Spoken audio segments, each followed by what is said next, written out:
A gunman's finger tightened on the trigger as a little girl froze in the middle of a small neighborhood store. In that split second, a single father named Daniel Rivera hurled himself into the line of fire, taking a bullet to save her life. 3 minutes later, the girl's mother, Isabella Grant, a high-powered CEO, too busy to notice her daughter's tears, burst through the doors and saw a stranger bleeding out on the floor because he had chosen to protect what she nearly lost. What follows is not only a story of survival, but of unexpected family second chances and the quiet courage that changes lives forever. Follow my story to the end and comment below the city you're watching from so I can see how far this story travels. The fluorescent lights inside Miller's Market buzzed faintly as Daniel Rivera wiped the sweat from his brow. It was Tuesday evening, the kind of ordinary shift he had learned to endure since his wife's passing. His 8-year-old son Lucas sat perched on a stool at the counter, pencil in hand, bent over math homework that always seemed harder than the last time. "Dad," Lucas said without looking up, "if I finish these fractions, can we get ice cream on the way home?" Daniel leaned against the shelf he had just stocked the corners of his mouth, curling into a tired but genuine smile. Money was tight, painfully tight, but Lucas rarely asked for more than a small treat. "You've been working hard, champ. I think we can make that happen." The sound of the store's front bell interrupted them. The glass door swung open and in walked a woman in a tailored navy suit, her phone glued to her ear, her voice sharp and fast as she tossed around words like market share and quarterly returns. A little girl trailed behind her, 6 years old, at most her blonde hair loose around her small face, her blue eyes already heavy with boredom. "Mommy, can we go home?" the girl whispered, tugging on her mother's sleeve. "Not now, Sophie," the woman answered without a glance. "Mommy's working." She paced near the entrance, barking figures into the phone, while her daughter stood adrift in the aisles, a child unnoticed. Daniel watched Sophie wander toward a display of toys, cheap plastic figurines and plush animals stacked on wire racks. She picked up a tiny horse, turned it over in her hands, then sighed and gently put it back, too timid to ask for it. "That's a nice one," Daniel said softly as he walked past, lowering his voice so he wouldn't startle her. "My boy likes those too." Sophie looked up, surprised someone had noticed. "It's pretty," she murmured, "but Mommy doesn't like when I ask for things." Daniel felt the pang in his chest, a familiar ache. He glanced toward Lucas, who had set his pencil down and was watching the exchange curiously, his brown eyes so much like his father's. The bell above the door chimed again, but this time the air shifted. 2 men entered quickly, their movements too sharp, their baseball caps pulled low. Daniel's stomach knotted. He knew trouble when he saw it. "Everybody stay calm," the taller one barked as he pulled a gun from beneath his jacket. The metallic click echoed through the store. "Nobody gets hurt if you do what we say." The shorter man locked the door behind them and flipped the sign to closed. Daniel's pulse thundered. Lucas was behind the counter. Sophie stood in the open aisle. Her mother, still clutching her phone, froze at last, her face drained of color. "Hands up, phones down," the tall gunman ordered. "We're here for the register and valuables. Quick and easy." Old Mr. Miller, the shop owner, fumbled with trembling hands to open the till. "Please just take it. Just take the money." The robbers swept through, snatching watches, wallets, even the sleek device out of the woman's manicured hand. "Nice jewelry, lady," the shorter one sneered. "That'll keep us comfortable." Daniel kept his eyes locked on Lucas, whose lips trembled as he crouched low. Everything might have ended there, just another robbery passing through. But then Sophie whimpered, "I want my mommy." Her voice was small, breaking with tears. The gunman spun toward her, irritation flashing. "Shut her up." The CEO, Isabella, though no one here knew her name, reached out instinctively. "Please, she's just scared. Sophie, come to mommy." But Sophie couldn't move. Her tiny feet were planted, her sobs growing louder. "I said shut her up," the man roared, lifting his weapon. In that breathless moment, Daniel didn't weigh the odds. He didn't think about his rent due next week, the meals he skipped so Lucas wouldn't, or the years of grief since losing his wife. He thought only of his boy watching from behind the counter, and this little girl whose wide eyes stared down the black barrel of a gun. He lunged. The shot cracked through the store like thunder. Daniel felt it tear into his chest, hot fire exploding across his ribs. His body slammed against the floor tiles. Pain roared through him. But above it all was one certainty: the bullet hadn't hit Sophie. Dad Lucas screamed, scrambling from behind the counter. "What did you do?" the tall gunman shouted, startled. This wasn't how robberies were supposed to go. Panic rippled between the thieves. Sophie was crying harder now, clutching at her mother, who had finally rushed forward to grab her. But Isabella's eyes were on the stranger bleeding on the floor, the man who had saved her daughter without a second thought. "We need to go," the shorter one barked. The robber snatched the cash, bolted through the unlocked door, and vanished into the night. Isabella dropped to her knees beside Daniel, pressing her hands against the crimson spreading across his shirt. Her expensive suit was ruined in seconds. She didn't care. "Stay with me," she pleaded. "Stay with me, please." Lucas clutched his father's hand, tears streaming. "Don't leave me, Dad. Please don't leave me." Daniel's vision blurred. He forced his eyes to stay open to hold his son's face in focus. "I'm not going anywhere, buddy," he rasped, though blood flecked his lips. "Ambulance is on the way," Mr. Miller called, trembling as he held his phone. Isabella stared down at Daniel, her heart pounding with a fear she hadn't known in years. Why, she whispered, "Why would you do that for us? You don't even know us." Daniel tried to smile, though agony twisted through him. "She's just a kid," he gasped. Somebody had to be her hero today. Sophie, still clutching her mother, reached out a tiny hand to touch his bloodied fingers. "Thank you, mister," she said through tears. "Daniel," he whispered faintly. "My name's Daniel. That's my son, Lucas." For the first time in years, Isabella Grant, a woman who commanded boardrooms and silenced competitors, felt tears burning her eyes. She looked at the man on the floor and knew her life had just been altered forever.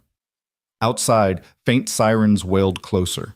But inside the store, under buzzing fluorescent lights, 3 lives had already collided in a way none of them could ever walk away from unchanged. The ambulance's red lights flashed through the window before the sound of screeching tires filled the street outside. Paramedics burst through the door with a gurney, their boots clattering against the tile. "Step back, ma'am." "We need space," one said firmly, guiding Isabella away as another crouched beside Daniel, already cutting open his shirt to assess the wound. Lucas clung to his father's hand.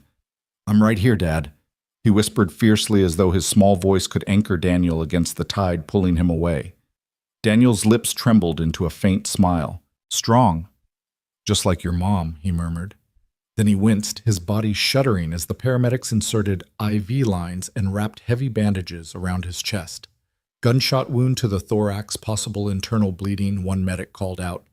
"We need to move him now." Isabella's knees threatened to give way as she watched. She was used to seeing numbers fall on a screen, investments collapse or soar. But this raw human chaos, she hadn't been part of it in years, and it was happening because of her. Because she hadn't even noticed her daughter drifting in harm's way. "Please," she begged one of the medics, "save him. He saved my little girl." The medic barely glanced up. "We'll do our best. He's got a strong will that helps." They lifted Daniel onto the gurney. Lucas tried to follow, but his small body was swept aside by rushing uniforms. His face crumpled with fear. Isabella instinctively bent down, her hand resting on his shoulder. "Stay close," she told him. "We'll go with him." For the first time in his life, Lucas looked at a stranger, a woman he didn't know, and simply nodded.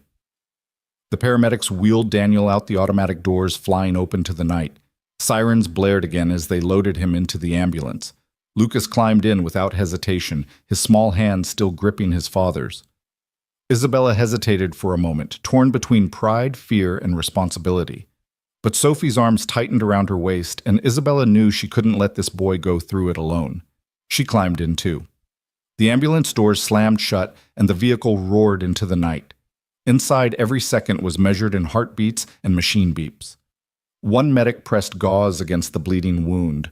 Another barked numbers into the radio. Daniel's skin was growing pale, his breath shallow. Lucas leaned close, whispering over the chaos. "It's okay, Dad. I'm here. I won't let go." Isabella held Sophie tightly, her daughter's sobs muffled against her blouse. Her own hands trembled. She wanted to say something, to apologize, to promise this stranger that his sacrifice wouldn't be wasted. But words stuck in her throat.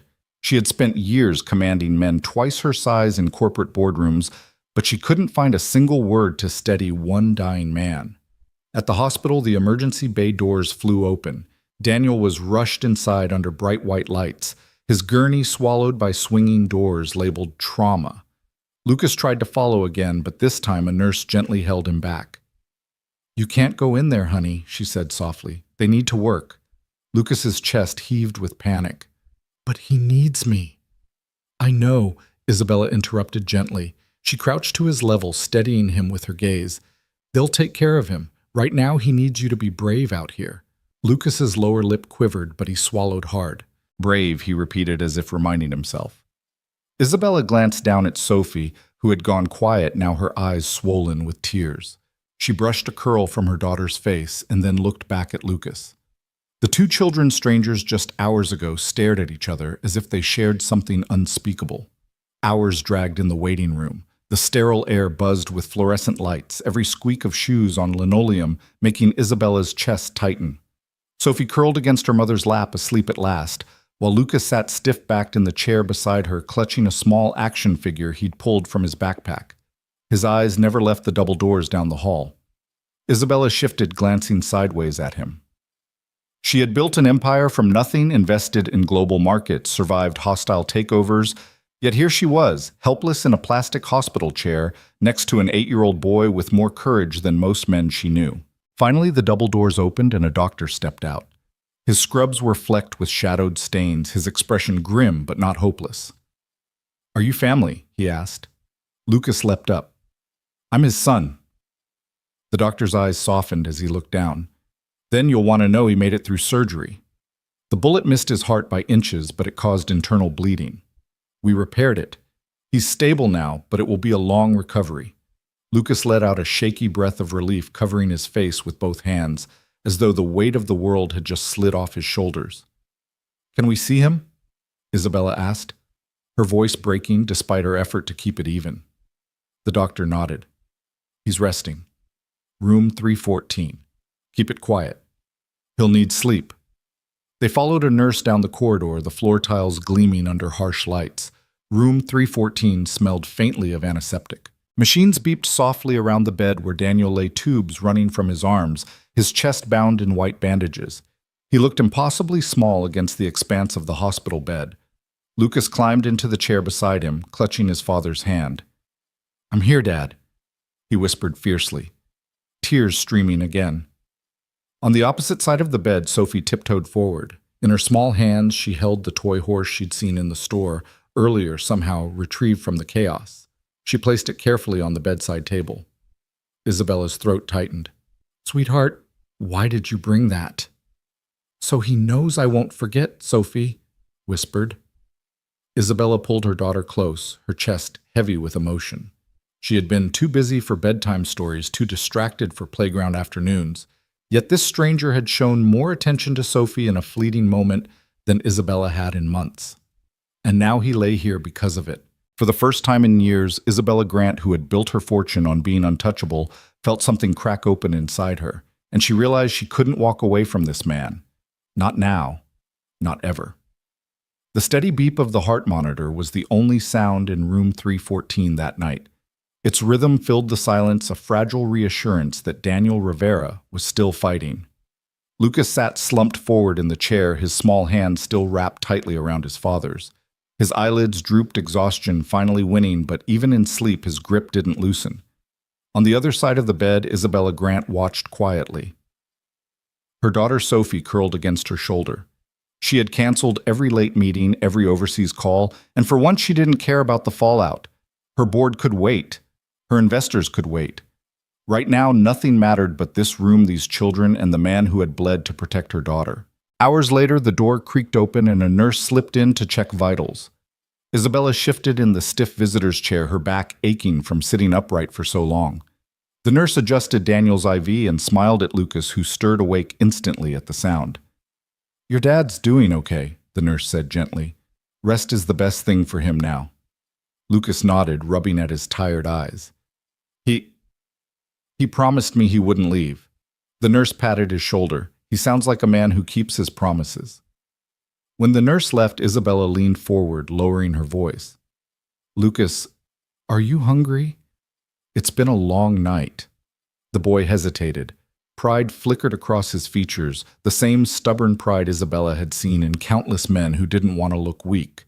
But then his stomach growled softly, betraying him. "I've got it," Isabella said, standing. "There's a cafe downstairs. I'll bring something back." Lucas glanced at his father, torn. Isabella caught the hesitation. "I'll only be gone 10 minutes. Sophie will stay here. She'll keep watch with you." Sophie, still half asleep, nodded solemnly, as if this were a mission of great importance. Lucas gave a reluctant nod, and Isabella stepped quietly into the hallway. The hospital cafeteria was nearly empty at that hour, the air heavy with the smell of stale coffee. Isabella ordered sandwiches and fruit cups, realizing she had no idea what Daniel or Lucas even liked to eat. At home, her chef prepared elaborate meals, nothing like the simple turkey sandwiches stacked in paper bags here.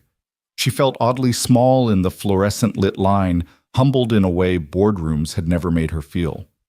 When she returned, Lucas tore into the food as though he hadn't eaten in days. Sophie nibbled quietly beside him. Isabella watched something heavy pressing on her chest. These children were finding comfort in each other's presence in this unlikely family that had formed overnight. Later that morning, a doctor entered the room with a clipboard. "Mr. Rivera is stable," he announced. "He'll need close monitoring for the next few days. The recovery will be long, at least 2 months without work." The words hit Lucas like a blow. Isabella saw it in the way his shoulders slumped, the quick panic flashing across his eyes.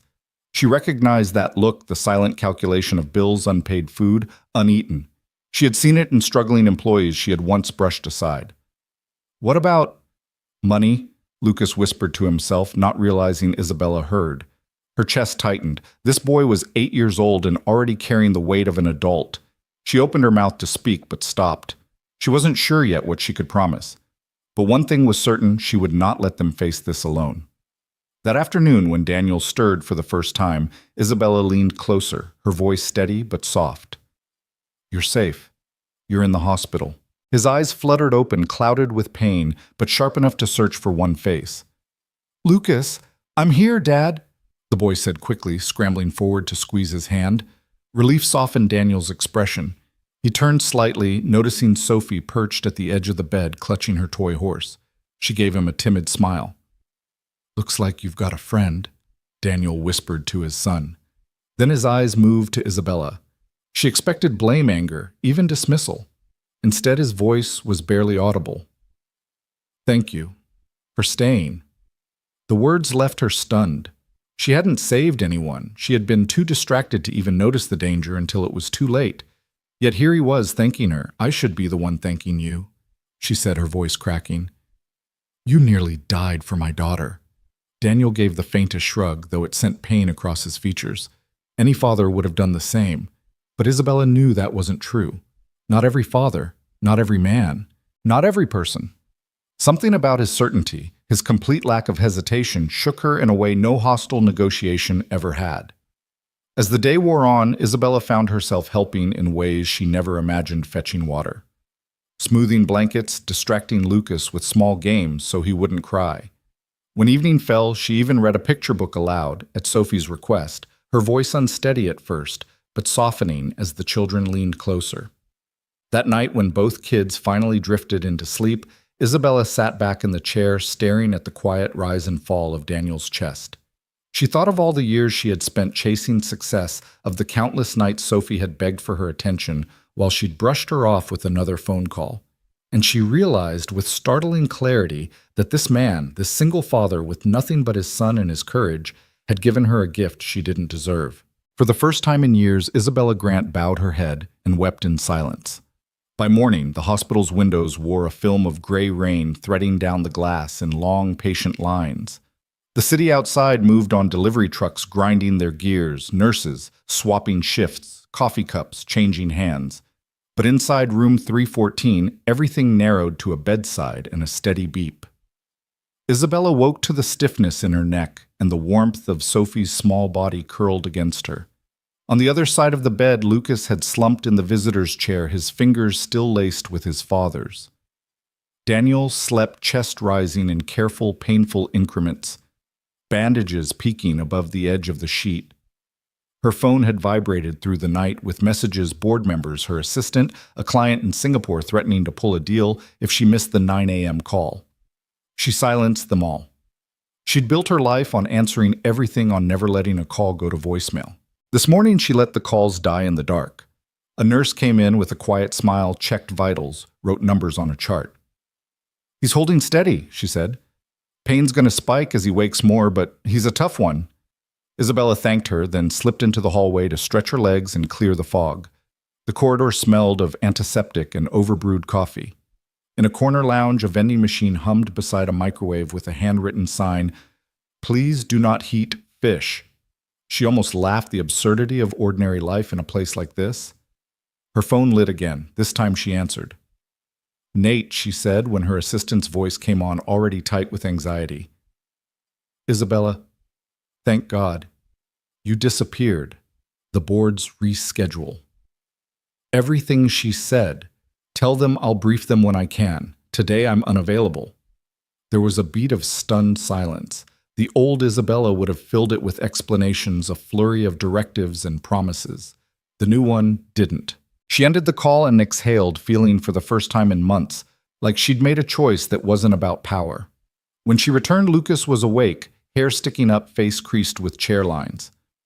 "I didn't mean to sleep," he said, mortified, like he'd failed a guard post.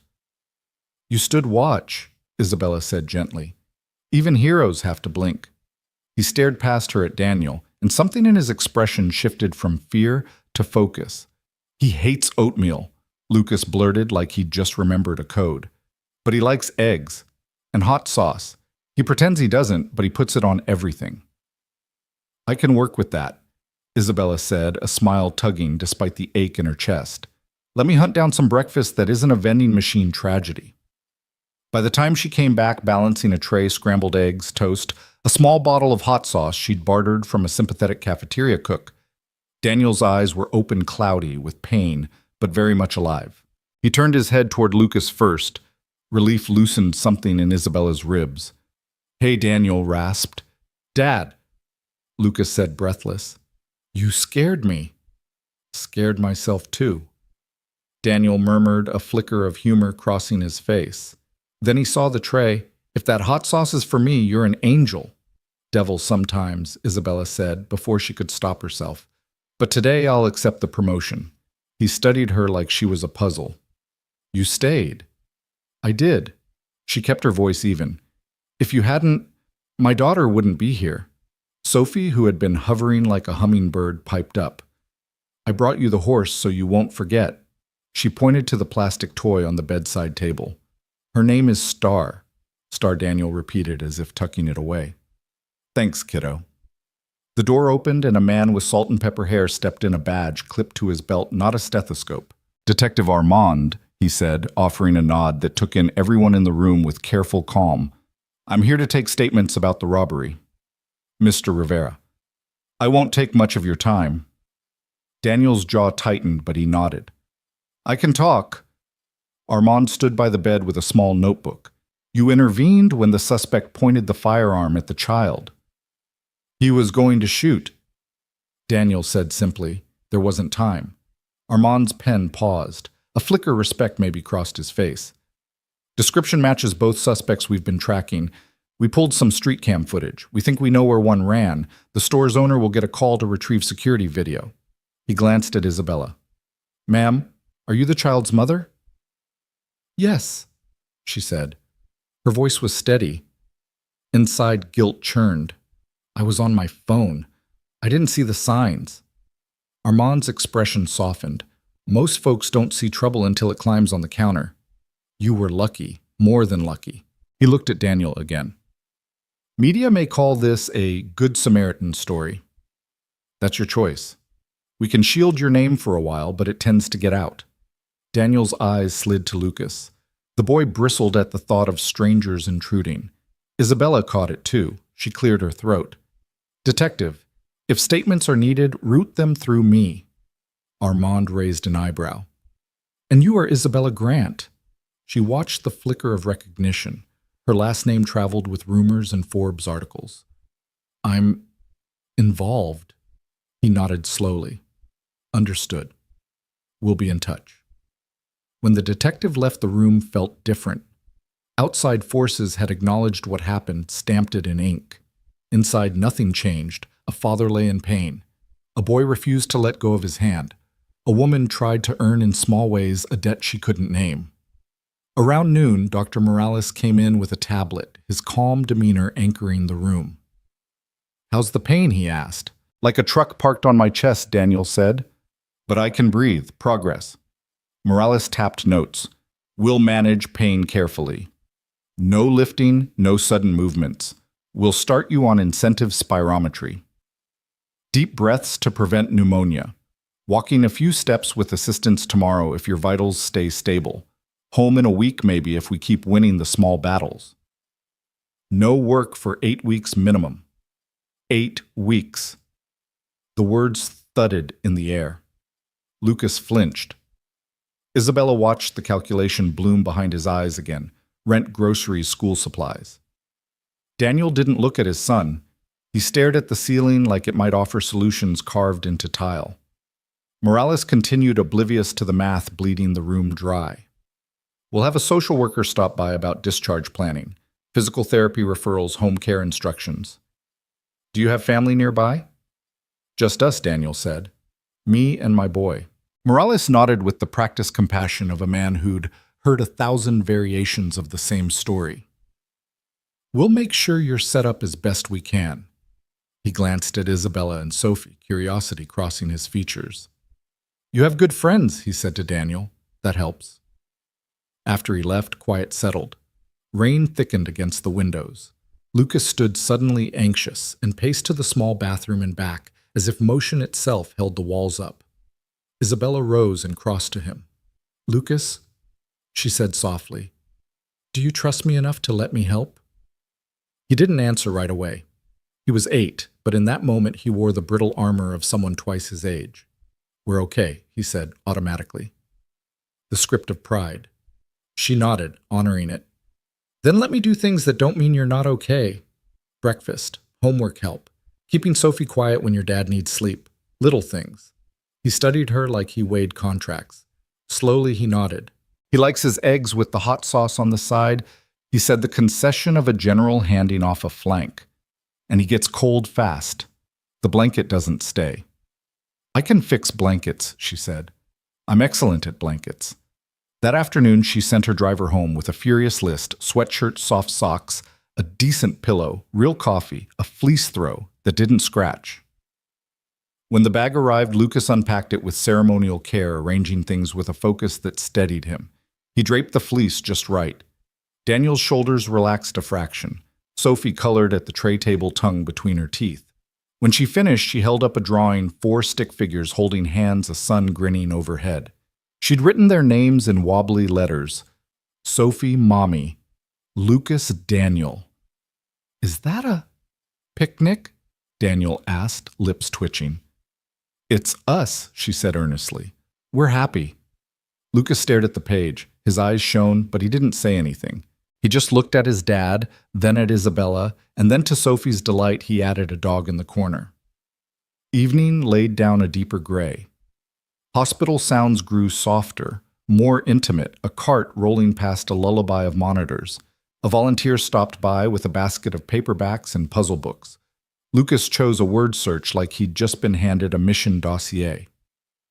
Isabella read aloud from a thin chapter book Sophie loved, and though the story was about a mouse who sailed across a puddle, the cadence of her voice soothed the room. Daniel watched them, the powerful woman whose name rattled markets, the serious boy with his black ink determination, the little girl with sunshine hair who clutched a plastic horse, and he felt something he had not felt since the night he lost Elena. He felt the shape of possibility as fragile and shocking as a sprout poking through winter dirt. Later, when the kids finally dozed, Lucas folded into his chair. Sophie curled atop a second blanket. Isabella stood to adjust Daniel's IV line, then stopped, remembering she wasn't medical staff. She settled for retucking the fleece. "You don't have to do this," Daniel said quietly. "Do what? Stay." He searched her face, wincing as he shifted. "You're who you are." I don't know your world, but I've seen the magazine at the checkout. People like you don't sit in plastic chairs and chase vending machine coffee. They don't read mouse stories in fluorescent light. People like me, she said slowly. Forget to look up. She glanced at the sleeping children. Today I looked up. His gaze softened. Your little girl is brave. She shouldn't have had to be, Isabella whispered. If I'd been looking, I keep hearing the gun, seeing her, frozen. Her throat tightened. You moved. I moved, he echoed like he was learning it about himself in real time. Because your kid is just a kid. Because my kid was watching me. He breathed carefully. For a long time after Elena died, I thought I was done being who I used to be. The guy who runs toward trouble. The guy who believes, I don't know, that decency still matters. Maybe I was wrong. You weren't wrong, Isabella said, and her voice didn't tremble this time. You were grieving, and you're still that man. Silence settled again, but it wasn't empty. It felt like a room just after a storm, when the power clicks back on and the refrigerator hum returns, and you realize you can hear your own heartbeat because you survived it. Why are you really here? Isabella Daniel asked finally. Not the first hour. Now. She looked at him at the lines pain had etched around his mouth, at the bruised bloom beneath his bandages, at the boy asleep with his fingers still hooked around his father's wrist. Because you didn't hesitate when my daughter needed you, she said. And because I have spent years hesitating about the only thing that matters, she swallowed. I'm staying until I learn how not to. He let out a breath that might have been a laugh. That hot sauce was a good start. Tomorrow I'll upgrade to pancakes if the cafeteria gods allow it. Ambitious, he murmured, eyelids growing heavy. Go easy on the syrup. I'll bring fruit, she promised. Then we're square, he said, and the corner of his mouth lifted, and for the first time sleep pulled him under without a wince. Isabella sat back down. Rain slowed to a mist. She reached for her phone, not to check markets, but to set a reminder for 6 a.m. Fruit. Hot sauce, word search. And surprisingly, she added, look up. Beyond the glass, dawn would come, and with it decisions, social workers' discharge plans, the kind of logistics that could break a proud man who'd done something selfless. But that belonged to morning. Tonight in room 314, a fragile, unnamed alliance held stitched together by a plastic horse called Star.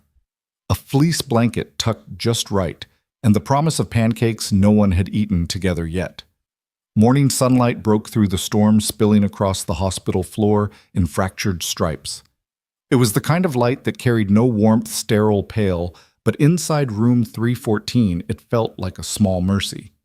Daniel Rivera stirred awake, his chest heavy beneath the bandages.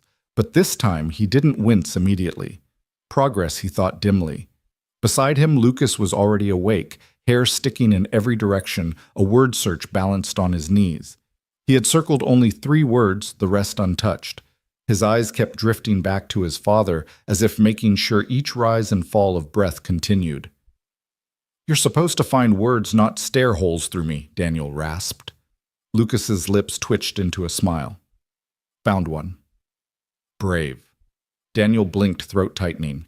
Before he could answer, the door creaked open. Isabella Grant stepped in with a cafeteria tray balanced in her hands. She had ditched the navy suit jacket for a plain cardigan, her hair pulled back. To anyone else, she might have looked ordinary.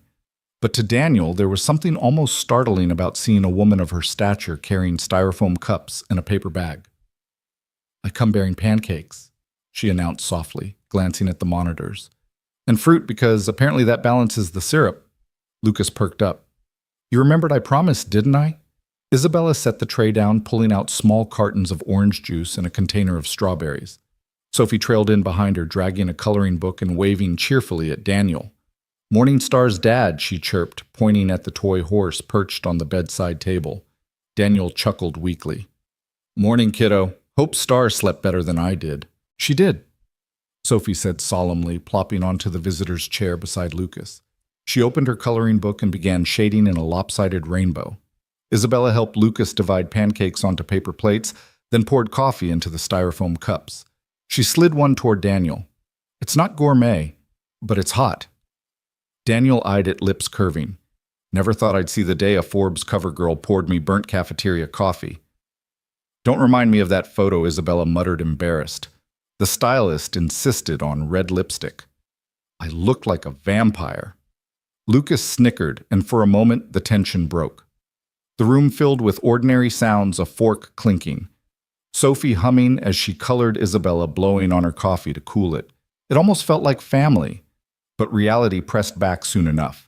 A social worker knocked gently and stepped inside a folder tucked under her arm.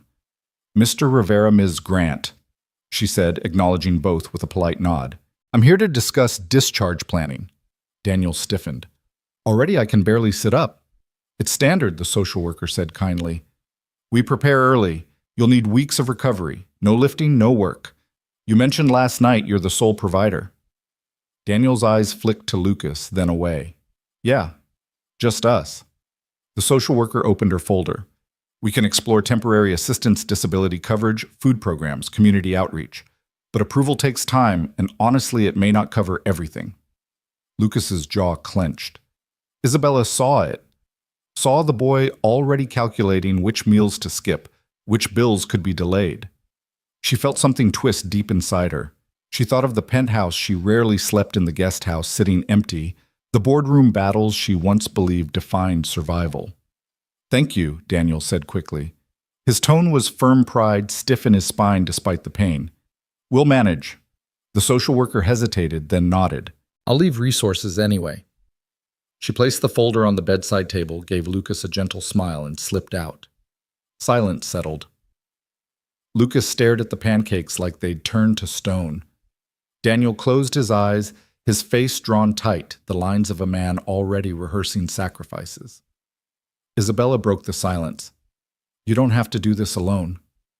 Daniel opened his eyes, meeting hers. I've been doing it alone for years. And look where it landed you, she said, softer than she intended. She glanced at Sophie, who was humming, happily oblivious. If not for you, she wouldn't be sitting there. I can't stand by while the man who saved her drowns under hospital bills. His gaze sharpened. I don't take charity.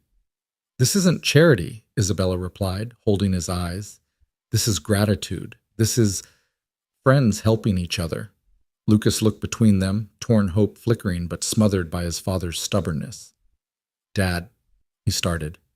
Daniel shook his head gently. We'll be okay, buddy. But Isabella wasn't finished. At least let me cover the next few weeks. Food, rent, whatever it takes until you're back on your feet. No strings. Daniel's jaw tightened. He wanted to refuse. Pride screamed at him, but his son's hollow eyes and the social worker's words lingered. Still, all he said was, I'll think about it. It was more than she expected. She nodded once, not pushing further. Later that afternoon, when Lucas slipped downstairs with Sophie to fetch crayons from the gift shop, Isabella sat quietly beside Daniel. The air between them felt heavier, filled with things unsaid. You think I'm foolish, Daniel said, finally, his voice rough. No, Isabella answered. I think you're brave. But bravery won't keep your boy fed. His eyes closed. He deserves better than me. The words struck her. He deserves you, and you deserve help.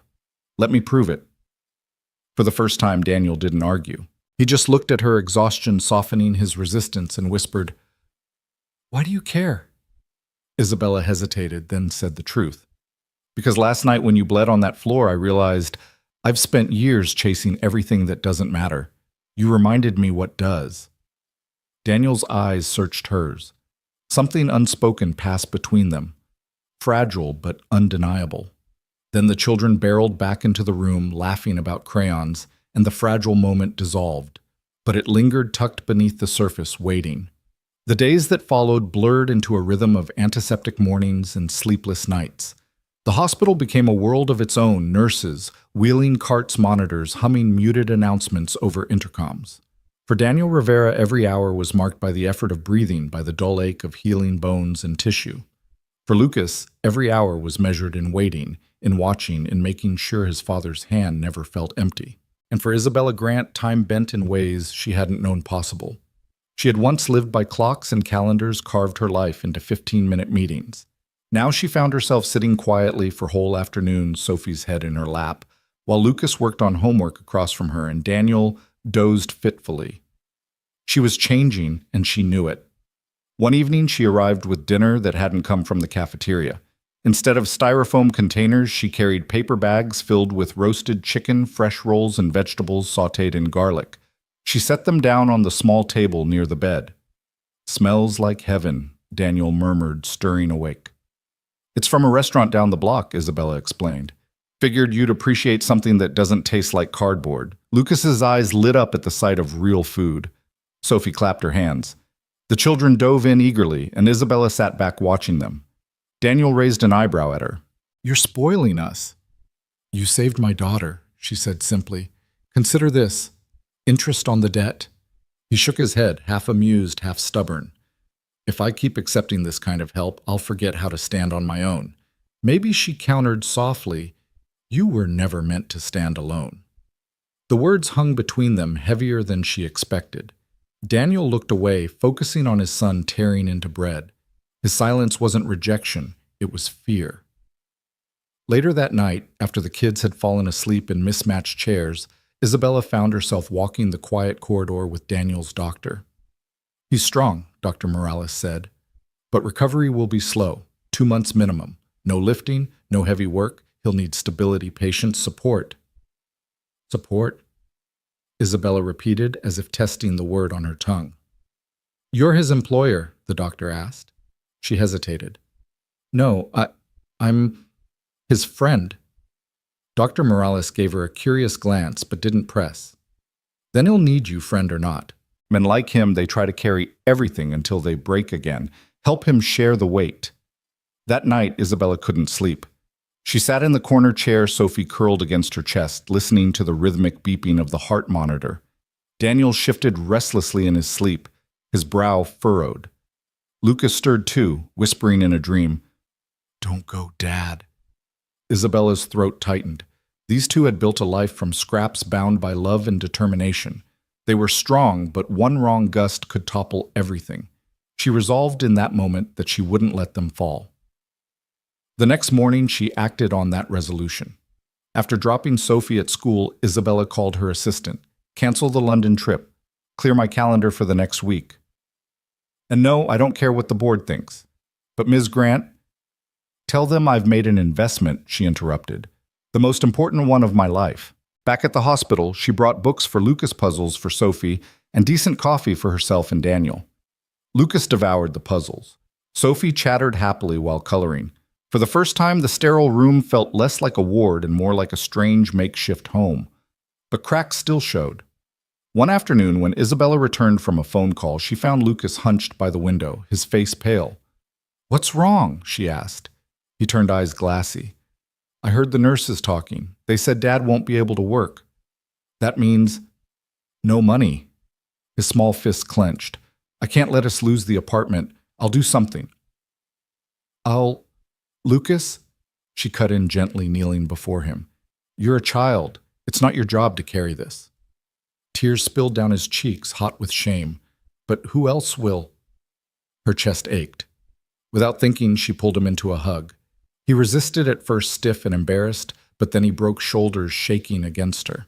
"Your dad carried the world for you," Isabella whispered. "Let someone carry it for both of you now."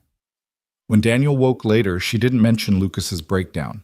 But she did sit closer, her voice low. "When you're ready, I want to talk about a plan. A real one. Not pride, not charity. Just building something better."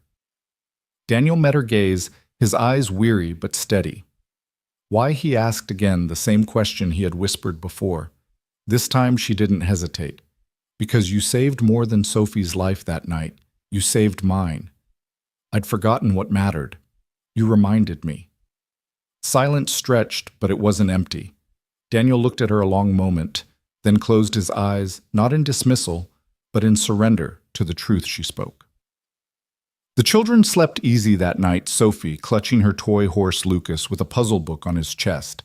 Isabella sat awake by the window watching dawn stain the sky pink. And she knew her life was no longer divided between boardrooms and profits. A line had been crossed in that corner store the moment Daniel had stepped in front of a gun. Now they were all bound together by blood spilled by tears shed by the fragile hope of what might come next. The hospital released Daniel after 10 long days. His body was stitched and bandaged fragile in ways that frightened him, but the doctors were satisfied he could finish healing at home. The problem was home. Lucas rode silently in the back of Isabella's sleek black sedan, clutching his father's duffel bag. He stared out the tinted window, watching the city blur past. Isabella sat in the front passenger seat, Sophie tucked against her side. Daniel sat beside Lucas, one arm pressed gingerly to his chest, trying not to show how every bump in the road sent a ripple of pain through him. When they pulled up to Daniel's apartment building, Isabella's heart sank. It was an aging brick structure with peeling paint and a stairwell that smelled faintly of mildew. A group of teenagers loitered near the entrance, smoking and shouting. The neighborhood wasn't cruel, but it was too hard for a man trying to heal and a boy just beginning to grow. "This is us," Daniel said, his voice steady, but his eyes betraying embarrassment. "It's not much, but it's home." Lucas jumped out quickly, rushing ahead to unlock the door. Isabella followed, carrying one of the bags. Inside the apartment was small but spotless. Second-hand furniture, carefully maintained. Pictures of Daniel's late wife Elena lined the walls. The refrigerator was covered with Lucas's drawing superheroes animals, a few clumsy hearts with Dad written inside them. Daniel lowered himself onto the couch, breathing heavily from the effort. "I'll be fine here," he said, as though trying to convince himself. Isabella looked around. The place was safe enough for a man at full strength, but not for someone recovering from a bullet wound. She could see it, the struggle of climbing stairs with weak lungs, the risk of infection in cramped corners, the sheer exhaustion of cooking and cleaning when every movement hurt. Lucas emerged from the kitchen with a glass of water, trying so hard to help. "Here, Dad. You need to drink." Daniel smiled at him, pride and sorrow mingling. "Thanks, champ." Isabella felt her throat tighten. She turned to Daniel. "You can't stay here." He stiffened. "This is my home." "It's a trap," she said quietly. "Every day you spend here will drain you. You won't heal. You'll get sicker, and Lucas will try to fill the gaps until he breaks too." Daniel's jaw set. "We've managed before. We'll manage again." Lucas looked between them, torn. His eyes silently begged for something more, though he wouldn't say it aloud. Isabella drew a steady breath. "My company owns a guest house. It's empty. Fully furnished. It's in a safe neighborhood, good schools, fresh air. You and Lucas can stay there while you recover. No rent. No bills. Just focus on healing." Daniel stared at her, stunned. Then he shook his head. "That's too much. I can't accept that." "It's not charity," Isabella pressed. "It's thanks. It's what friends do for each other. I don't want my boy thinking we take handouts." Lucas finally spoke, his voice small. "Dad, it wouldn't be a handout. It'd be a chance." Daniel looked at his son, seeing the hope flickering in his eyes, the same hope he himself had buried beneath pride. His chest rose and fell, labored, not just from injury, but from the weight of choice. "Why are you doing this?" he asked Isabella at last. She answered without hesitation. "Because 2 weeks ago, I was a different person. I thought success meant money, status, control. But when you stepped in front of that gun, you showed me what success really means. It means protecting what matters. It means family." She glanced at Sophie, who was humming quietly as she rearranged Lucas's crayons on the table. "You saved my daughter. The least I can do is give you a safe place to heal." Daniel's defenses wavered. He looked at Lucas, then at Isabella, then at his hands. Slowly, painfully, he exhaled. "All right," he said finally, "but only until I'm strong enough to work again." Lucas's face lit up with relief. Sophie clapped her hands. Isabella felt something deep inside her loosen, as though she'd been holding her breath since the night of the robbery. The next day they drove to the guest house. It sat on the edge of a quiet suburb, surrounded by trees that whispered in the breeze. The lawn was freshly cut. The windows gleamed, and a wide backyard stretched out with room for children to run. Lucas stepped inside first. His eyes widened at the sight of a bright kitchen, a living room with plush couches, bedrooms bigger than their whole apartment. "Dad," he called, "you have to see this." Daniel followed slowly, leaning on Lucas for support. He paused in the doorway, taking in the space. "It's too much," he whispered. "It's home," Isabella corrected softly. She watched as Lucas ran from room to room, his laughter echoing. Sophie joined him, twirling in the hallway. For the first time since the shooting, Isabella saw both children smiling freely, unburdened. Daniel lowered himself into an armchair, exhausted but unable to hide the awe in his eyes. He glanced at Isabella. "I don't know how to repay you." "You already did," she said, "with your life." The house was quiet for a moment, except for the sound of children's laughter upstairs. Then Daniel closed his eyes, the weight of pride finally surrendering to gratitude. For the first time in years, he let someone else carry part of the load. The guest house quickly became more than a refuge. It became a beginning. Its white walls echoed with voices they hadn't heard in years. Children laughing, pots clattering in a kitchen that smelled of garlic and toast. Quiet conversations that stretched into late evenings. For Daniel Rivera, it was strange territory. He had spent so long surviving, working 2 jobs, scraping together rent, stretching leftovers, that waking to the smell of coffee already brewed felt unreal. The first morning, Lucas ran down the stairs in socks, wide-eyed at the sheer size of his new bedroom. "Dad, it's huge! There's even a desk!" Daniel smiled faintly from the couch where he sat propped against cushions, bandages pulling at his chest. "Don't get too used to it, champ. We're just visiting," Lucas frowned. "Feels like home." Daniel didn't answer. He didn't want his son clinging to something temporary. Yet deep down, he couldn't ignore the way relief seeped into his bones, just knowing Lucas could sleep without hearing sirens outside or worrying about thin walls. Isabella Grant arrived not long after, her arms full of grocery bags. Sophie trailed behind, balancing a carton of eggs like a treasure. "Morning," Isabella said. She wore jeans and a plain sweater, clothes Daniel never would have imagined on a woman whose name had once made headlines about hostile takeovers. "Thought we'd stock the fridge." "You didn't have to," Daniel said automatically, even as Lucas's eyes lit up at the sight of fresh fruit and cereal boxes. "Apparently I did," Isabella countered lightly. "You can't heal on black coffee and stubbornness alone." Lucas grinned and Sophie tugged at Isabella's sleeve. "Can we make pancakes?" It became their first ritual. The 4 of them crowded into the kitchen, clumsy and chaotic. Isabella cracked eggs badly, one shattered across the counter yolk, sliding onto the floor. Sophie squealed with laughter. Lucas darted for paper towels, and Daniel, aching but amused, barked gentle instructions from his chair. "Whisk, not stir. And don't burn the butter." When the pancakes finally landed on plates, uneven, too thick in places, but golden, Lucas whispered, "Best breakfast ever." That night, after the children had collapsed in a heap of coloring books and cartoons, Daniel sat on the porch with Isabella. The air smelled of pine and damp earth. Crickets chirped. For a moment, it felt like a world apart from everything they had endured. "You've turned my life upside down," Daniel admitted quietly. Isabella turned, startled. "In a bad way." He shook his head. "In a way I didn't know I needed. But I can't let this go to my head. In 2 months, I'll be back at work. We'll be back in our apartment." "Do you want to go back there?" she asked softly. He hesitated. Pride wrestled with honesty. At last he said, "No, but I don't belong in your world either." Isabella's eyes softened. "Maybe the world isn't divided the way you think.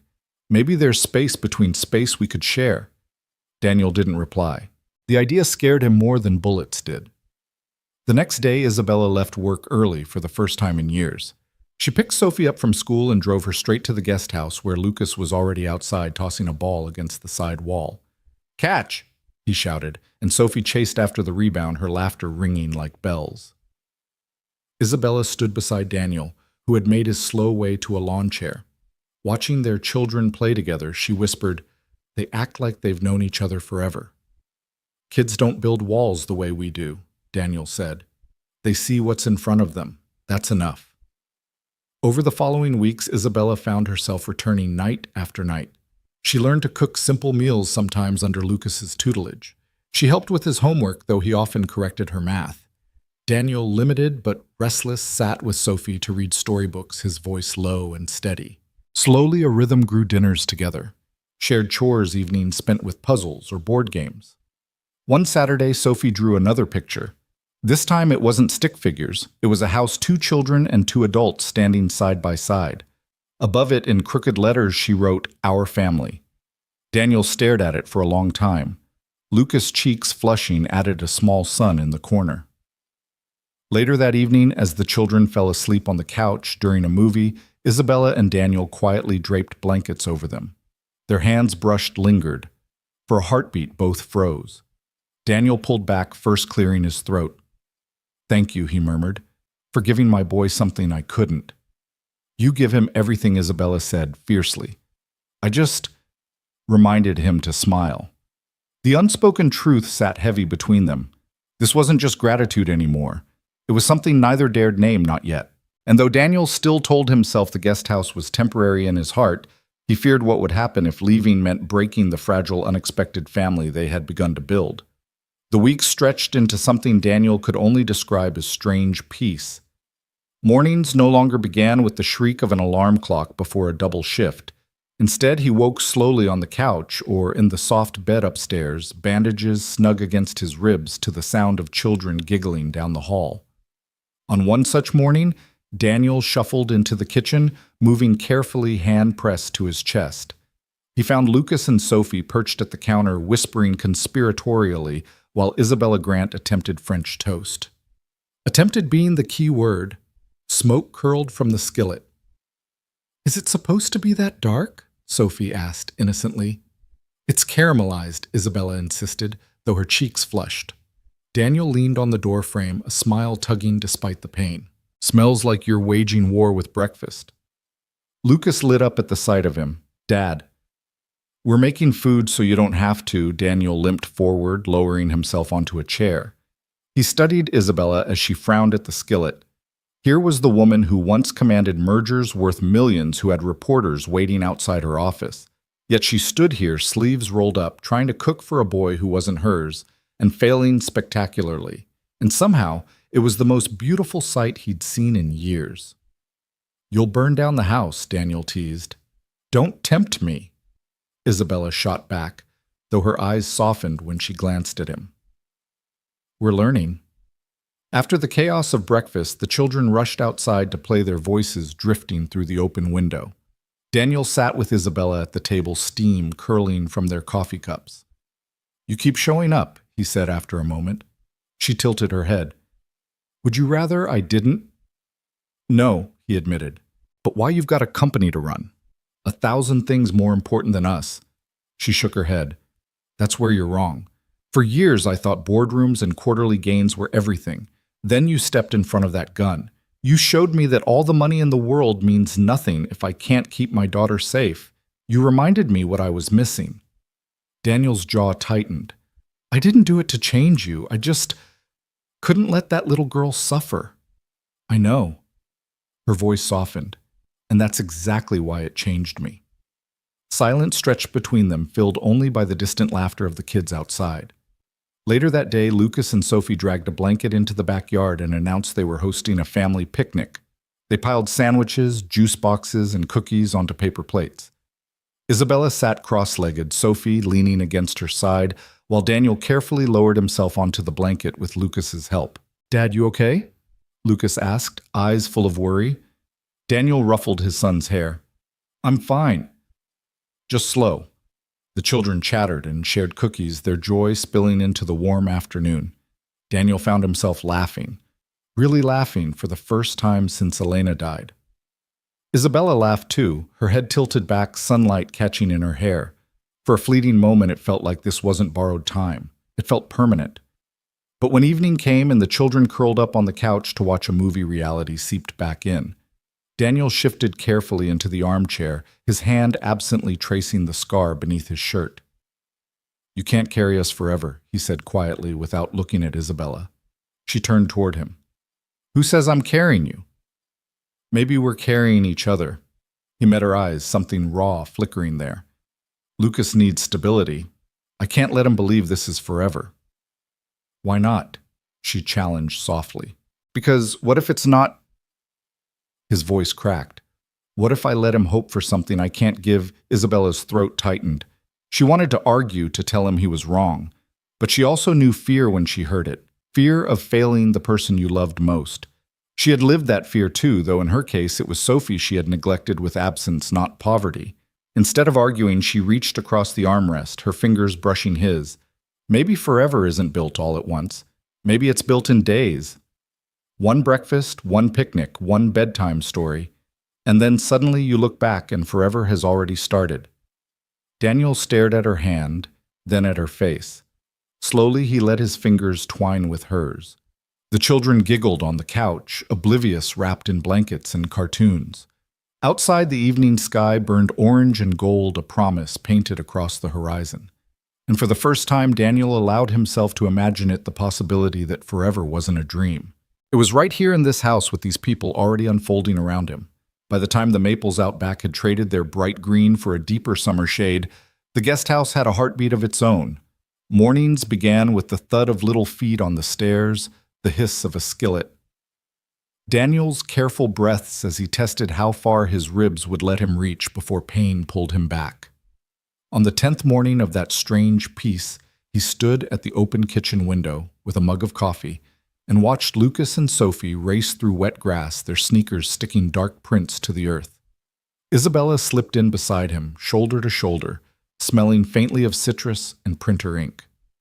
She had tried to go into the office earlier, lasted exactly 40 minutes, and returned with her blazer draped over one arm and a paper bag of croissants in the other.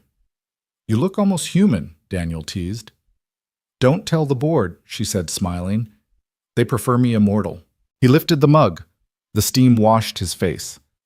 "Immortals don't burn pancakes." Cruel, she said, but she bumped him with her hip and stayed there longer than she needed to, studying the yard like it was a market graph in an ascendant swing. A car rolled to a stop at the curb. It wasn't their usual sedan. This one was a rusted compact with a dented door and a bumper sticker half torn away. The driver didn't get out. The engine idled. Daniel felt something in his chest that had nothing to do with stitches. "Kids," he called, keeping his voice light. "Front porch, please." They came at once, dutiful Sophie clutching her plastic horse, Lucas scanning his father's face. The car pulled away a moment later, slow, as if reconsidering. The sun glanced off a long lens tucked low in the passenger's hands. Not a gun. A camera.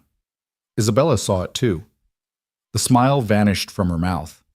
"Damn." Daniel set his mug down.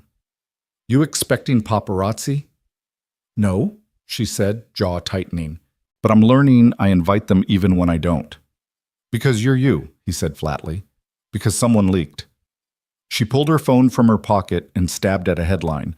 "Local hero saves CEO's daughter, recovers in Grant Company property." A pixelated frame from the hospital lobby. Daniel on a gurney, Lucas's small hand on his shoulder, pulsed beneath the words. "I didn't approve this." "I wouldn't. I'll fix it." "You'll fix it." He kept his voice even for the kids. Inside, something flared hot and quick. "How?" "Tell them to pretend they didn't put my son's face on a website." She went a shade paler. "I'm sorry." Lucas had gone silent, chin tucked. Sophie leaned against Isabella's hip, sensing the temperature drop. Daniel saw the ripple of fear cross his boy's eyes and tamped the anger down with both hands. "Okay," he said softer. "Okay. We handle it. We keep the kids out of sight. We lay low until they get bored." Isabella nodded. Business mode ticking alive, not cold-focused. "I'll talk to legal. We can pressure the outlets to pull images with minors, threaten libel for any inaccuracies. I'll have security sweep the street, set perimeter cameras, rotate cars." "Security?" He repeated, a bitter laugh escaping. "For a corner store stock boy. For a father who stepped in front of a gun," she said, matching his tone but not his bite. "You are not a headline. You are a person. Let me treat you like one." Before he could answer, the doorbell rang with a short official buzz. Detective Armand stood on the stoop in a navy blazer gone shiny at the elbows. His eyes flicked from Isabella to Daniel to the children peering around their legs. "I'd rather not be here," he said without preamble. "But we need to talk." They settled in the living room. Armand sat forward, notebook balanced on a knee. "We picked up one of your robbers last night, the shorter one. The tall shooter's still at large. We've got a preliminary hearing tomorrow morning, and we'll need you for a lineup, Mr. Rivera." Tomorrow? Daniel asked. He could feel the tug of bandages just from sitting straighter. I can make it. Armand didn't hide his skepticism. Doctor, sign off on you leaving the couch. I'll be there, Daniel said, stubbornness surfacing like old bone. He aimed at a kid. I'm not letting him walk because I needed an extra nap. Isabella exhaled sharply. He's recovering from surgery. Can you do a remote identification? Photos? Anything that doesn't require him to climb into a courthouse with cameras outside. Armand shook his head. Defense will argue due process. We need it clean. Sophie's fingers worried the horse's mane until the plastic went white. Lucas looked at his father like he was trying to memorize his outline. We can arrange a side entrance, Armand added, reading the room. Unmarked car deputy escort. No press if we can help it. But I can't promise they won't find you. Daniel nodded once. Fine. When the detective left, Isabella rounded on Daniel, not angry so much as frightened. The fear made her voice low, more intimate. If you faint on those courthouse steps, I will personally carry you back. He managed a ghost of a smile. That would be a sight. Don't joke, he sobered. I'm going. She blew out a breath and paced to the window, watching the empty street as if it might confess its plans. I'll make calls. We'll do it quiet. My driver will take us. I'll have Nate coordinate with Armand, Nate Daniel said. The assistant who knows your whole life in color-coded blocks. Exhibit A, she said, and a half-laugh escaped despite herself. Then soft again. Let me be with you. This isn't just yours to carry. He wanted to argue. He wanted to say this was his fight, his duty, his mess. But Lucas's reflection in the window anchored him the small, serious face of the boy he'd promised the world. Okay, he said. You come. In the afternoon, Isabella attempted normal. She and the kids baked cookies flour on cheeks, the sweet fat smell of butter wrapping the house like a blanket. Daniel sat on the stool directing traffic with 2 fingers and a grin he didn't realize had become habitual. For 30 minutes, the world narrowed to a baking sheet and an oven light, and the urgent question of whether chocolate chips should be folded or poured. Then her phone buzzed hard enough to rattle the counter. Emergency board session, PR escalation, stock trending negative on rumor of misuse of corporate assets. She silenced it. It buzzed again, then again, insistent a mosquito you can't swat. Go, Daniel said quietly. It's your job. She looked at the kids. Lucas carefully scraped dough into messy moons. Sophie arranged chips into smiley faces that melted ear to ear. This is my job, Isabella said. You'll lose skin with those people, he warned. I have skin to spare. She touched his forearm, light, deliberate. You and Lucas don't. When dusk seeped through the windows, the street outside breathed a different kind of quiet. Isabella took a call on the porch. After the kids were down, her voice restrained steel. No, Mark. I didn't install a family and company housing for optics. I did it because a man bled for my daughter, and because I refused to live like my heart is a rounding error. She listened, jaw working, then put out the statement. We support the Rivera family privately and unequivocally. If shareholders want to know why they can call me, I'll answer every single one. She hung up and stared at the dark yard. Daniel eased the door open and stepped out, careful as a cat on ice. Overstepping, he asked. She huffed a laugh. Understepping for once. You're going to make enemies. I already have them, she said. I'd rather choose the ones I earn. They stood a long time hearing the hum of the fridge through the kitchen window, the sing-song night insects warming their instruments. A sedan rolled by too slow. A dog barked 2 yards over. The world stubbornly remained the world. You know, Daniel said softly, Elena used to talk about lines, about how we draw them in chalk when we're scared, and then the rain comes and the chalk runs, and if we're brave, we don't redraw them. He swallowed. I've been redrawing a lot of lines since she died. Isabella's eyes shone in the porch light. I'm tired of drawing them at all. He placed his palm on the rail and looked at her hand beside it, fingers pale against the wood. Tomorrow's going to be loud, he said. For me. For Lucas. For you, if you're near me. I'm not near you, she said. I'm with you. It landed in him like a steadying meal. He nodded, unable to say more without saying too much. When they went back in, they found Lucas sitting upright on the couch, wide awake, a book open but unread on his lap. "I heard you," he said, not sheepish, not proud. "Just honest." "Couldn't sleep?" Daniel asked, sitting down with a grunt. "I want to go tomorrow," Lucas said. "I want to see the bad guy know he didn't win." Daniel's heart pulled a painful protective tug. "Not this time." "I'm not scared," Lucas said. "I know," Daniel said. "That's why I'm scared for you." He smoothed his boy's hair. "Your job is to stay with Sophie. Make sure she teaches Star to be quiet. That's important work." Lucas considered it, measuring duty against desire, and finally nodded, eyes damp but steady. "Okay, but you come back." "I will," Daniel said, praying the promise would be true. He put the boy back to bed and stood a moment in the doorway, the soft shush of a white noise app filling the room, the small rise and fall of breath, a lighthouse in the dark. Isabella waited in the hall, back against the wall, arms folded not defensively, but like she was holding in 1,000 things at once. "Tomorrow," she said. "Tomorrow," he echoed. He slept badly, dreams like broken glass, the snap of a trigger. Elena's voice saying, "Lines, lines, let the rain come." In the gray hour just before dawn, he woke to the sound of a car idling somewhere out on the street. He shuffled to the window and peered through the slat of the blind. An unmarked sedan. Another. He counted 3 silhouettes, the ember of a cigarette flaring, then a quick stamp out as a figure noticed the curtain shift. Not press. Police.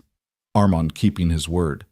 Daniel eased the blind closed and stood there for a breath, hand flattened over the ache beneath his ribs. He felt both small and huge at once, a man about to walk into a room that could tilt his family's life either way, and a father who had already made the hardest choice he would ever make. Behind him, the quiet house breathed coffee. Gurgling to life on a timer, Isabella had set the thud of Sophie's foot kicking a wall in her sleep. Lucas murmuring something unintelligible and content. The day would come, roaring cameras or not, legal pads, or not lines drawn or washed away. He straightened, testing his lungs, measuring his pain, and told himself the truth out loud. "We're okay," he said. "We're okay." In the mirror by the stairs, he looked older than the man who'd stocked shelves, and stronger too. He took the rail and started down toward the coffee, toward Isabella's steady eyes, toward the unmarked cars, toward whatever waited that would test the fragile forever he'd finally allowed himself to picture. The courthouse rose like a wall of glass and stone against the morning sky. Its steps gleamed from a recent rinse of rain, the air carrying that damp metallic smell of a city still waking. Daniel Rivera shifted uncomfortably in the back seat of the unmarked sedan as it rolled to the side entrance. His ribs ached with each breath, but his jaw was set. Beside him, Isabella Grant watched the street with sharp eyes, her phone clutched in one hand, though she hadn't touched it in half an hour. She'd left Sophie with her driver under strict orders not to leave the guest house until they returned. Lucas had stayed too, though he'd begged to come. It had nearly broken Daniel's heart to refuse him. Detective Armand turned in his seat. "We'll bring you through a service hallway, then directly to the viewing room. No press in that corridor. Still, keep your head down. Cameras love a hero." Daniel gave a grim smile. "Not the kind of hero I want to be." Isabella reached for his hand. He hesitated, then let her hold it, the contact grounding him. Inside the courthouse was a maze of echoing halls and polished floors. The fluorescent lights hummed the smell of old paper and coffee clinging to the air. Daniel's boots squeaked faintly as he walked each step, sending a muted throb through his chest. Isabella walked at his side, a silent shield. They were led into a narrow room with a wide glass panel. Beyond it, the suspects sat in a line of 5 men, each with numbers pinned to their chests. Daniel's breath caught when he saw the second man from the left. Tall, angular, his baseball cap gone, but the cold glare unmistakable. "That's him," Daniel said immediately, voice rough. "Number 2. Armand's pen hovered. "You're certain?" "As certain as I am that he pulled the trigger." The suspect smirked suddenly, as if sensing the weight of Daniel's gaze through the glass. The expression was slow, deliberate, meant to taunt. Daniel's fists clenched. For a heartbeat, the courthouse air fell away, and he was back in the corner store, the barrel of a gun swinging toward Sophie's tiny frame. Isabella's hand pressed against his forearm. Breathe, she whispered. Daniel blinked, drew air carefully into aching lungs, and forced himself to nod. Yes, that's him, the detective scribbled. Identification confirmed. The suspect was led out with the others, but not before he threw Daniel one last sneer. It lingered a promise that unsettled more than it should have. On the way back through the service corridor, the hum of reporters was audible outside, the frantic shouts, the snapping of camera shutters. Armand guided them a different way out through a maintenance door, where another unmarked sedan waited. Inside the car, silence reigned for several minutes.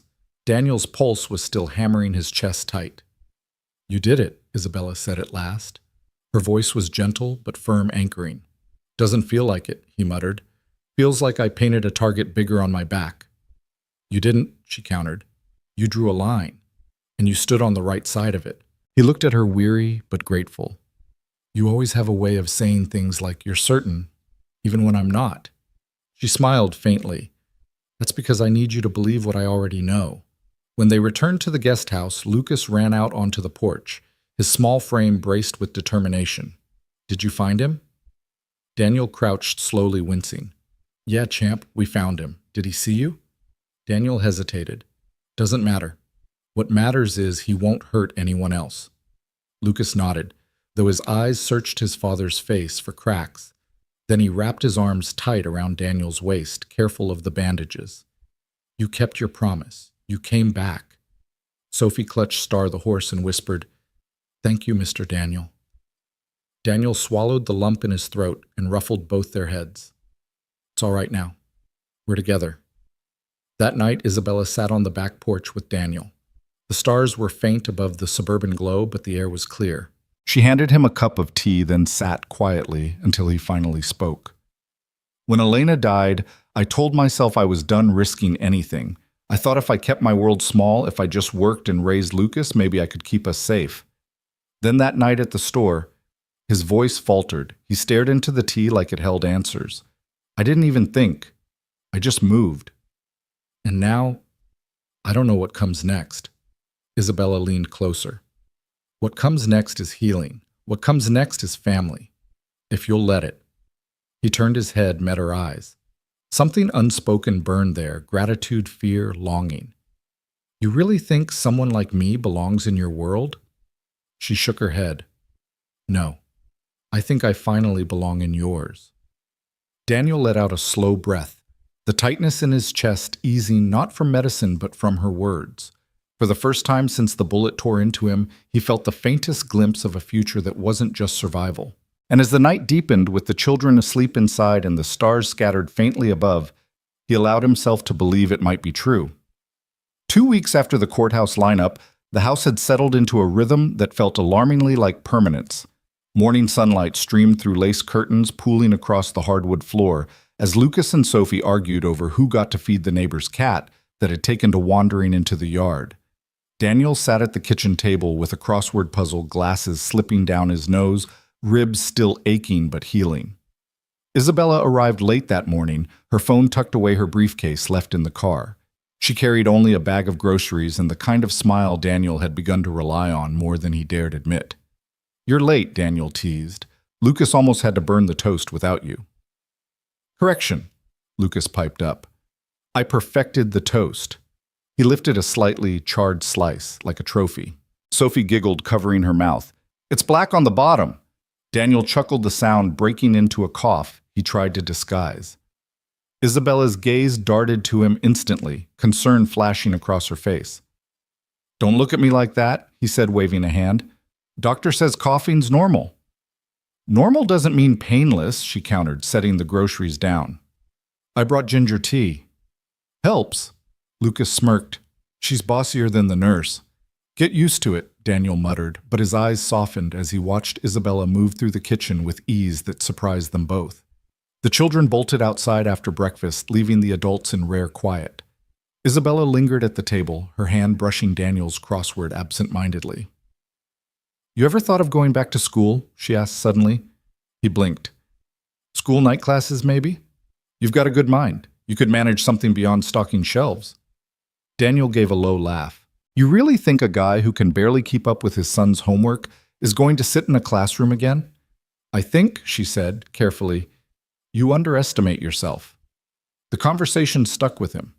Later, as he watched Lucas help Sophie ride the second-hand bike, Isabella had bought, Daniel felt a strange stirring. Not shame, but possibility. That evening, while the kids built a blanket fort in the living room, Isabella pulled out her laptop. "I had my assistant put together something," she said, sliding the screen toward Daniel. It displayed a list of training programs and community college classes. "Just options. You don't have to decide now." Daniel stared at it, then at her. "Why are you doing this?" "Because you saved Sophie's life," she said softly. "But more than that, you reminded me to live mine. Maybe it's time someone reminded you too." His throat tightened. He closed the laptop gently as though it were fragile. "You're asking me to imagine a world where I get to dream again." "Exactly," she whispered. The children's laughter filled the room, echoing under the fort. Daniel and Isabella sat in silence, the air between them heavy with words unsaid. Later that night, after the kids had fallen asleep, Lucas clutching a flashlight, Sophie holding Star the horse tight, Daniel stepped onto the porch. The night air was cool, carrying the scent of pine. Isabella joined him, wrapping a shawl around her shoulders. "They're happy," she said, watching through the window. "They are," Daniel agreed. "Feels like they've been waiting for each other their whole lives." "Maybe they have," she murmured. Daniel turned to her. The porch light traced the line of her jaw, the weariness in her eyes tempered by something softer. He wanted to tell her what he was feeling, but fear held him back. Fear that this was temporary. Fear that when the bandages came off, the life they'd built here would vanish. Instead, he said quietly, "You deserve better than me." Her head snapped toward him. "Don't you dare," she said fiercely. "Don't you dare measure yourself against the men in my world. They had money, but none of them had the courage to stand where you did. None of them would have taken that bullet." He swallowed hard, fighting the sting in his eyes. "I wasn't thinking. I just moved." And that Isabella said, "Reaching for his hand is why you're exactly what I never knew I needed." Daniel's fingers tightened around hers. For a moment the porch disappeared, the night faded, and all that existed was the warmth of her touch. From inside, Lucas's sleepy voice drifted out. "Dad, you coming to bed?" Daniel squeezed her hand once before stepping away. "Yeah, champ," he called back. But as he walked inside, his chest aching from more than just healing wounds, he realized something. For the first time in years, he wasn't afraid of tomorrow. The days lengthened, summer thickening with heat. The guest house no longer felt borrowed. It pulsed with life, with children's voices spilling through the hallways, with the smell of garlic and onions sautéing in the evenings, with the low thrum of conversations that stretched past midnight. Daniel Rivera still healed slowly, but the color had returned to his cheeks. He could walk without leaning on the rail now, though stairs remained a challenge. Lucas hovered constantly, every move shadowed by the boy's determination to help. Daniel sometimes pretended annoyance, but inside he glowed with pride. One Saturday morning, Isabella surprised them all. She drove up in a battered pickup, dust rising behind the tires. The truck bed held something covered in a tarp. Lucas's eyes lit up immediately. "What is it, Patience?" Isabella said with a mysterious smile. She tugged the tarp away to reveal a wooden tire swing frame, the kind you anchored in the backyard. Sophie squealed, bouncing in place. "A swing. Mommy, really?" Daniel shook his head, astonished. "You didn't have to." "Stop saying that," Isabella interrupted gently. "I wanted to. They deserve this." Together with Lucas handing tools and Sophie supervising with Star the horse perched on the porch rail, they built it. Daniel insisted on doing some of the work despite his ribs, and Isabella didn't fight him. Instead, she steadied the frame while he tightened bolts with careful hands. Their shoulders brushed often, each touch lingering a little longer than necessary. When the swing finally stood, Lucas climbed on first, pumping his legs, laughter bursting from him in wild peals. Sophie followed, her blonde hair streaming behind her as she soared higher. Daniel and Isabella stood side by side, watching them. "They look like they've been brother and sister forever," Isabella whispered. Daniel's throat tightened. "Maybe they are now." That night, the children fell asleep in the living room fort. They'd rebuilt, tired from swinging until the stars came out. Daniel draped blankets over them while Isabella lit candles in the kitchen. The two of them sat with mugs of tea, the glow painting their faces warm. "You know," Isabella said after a long silence, "I never wanted this house to be empty.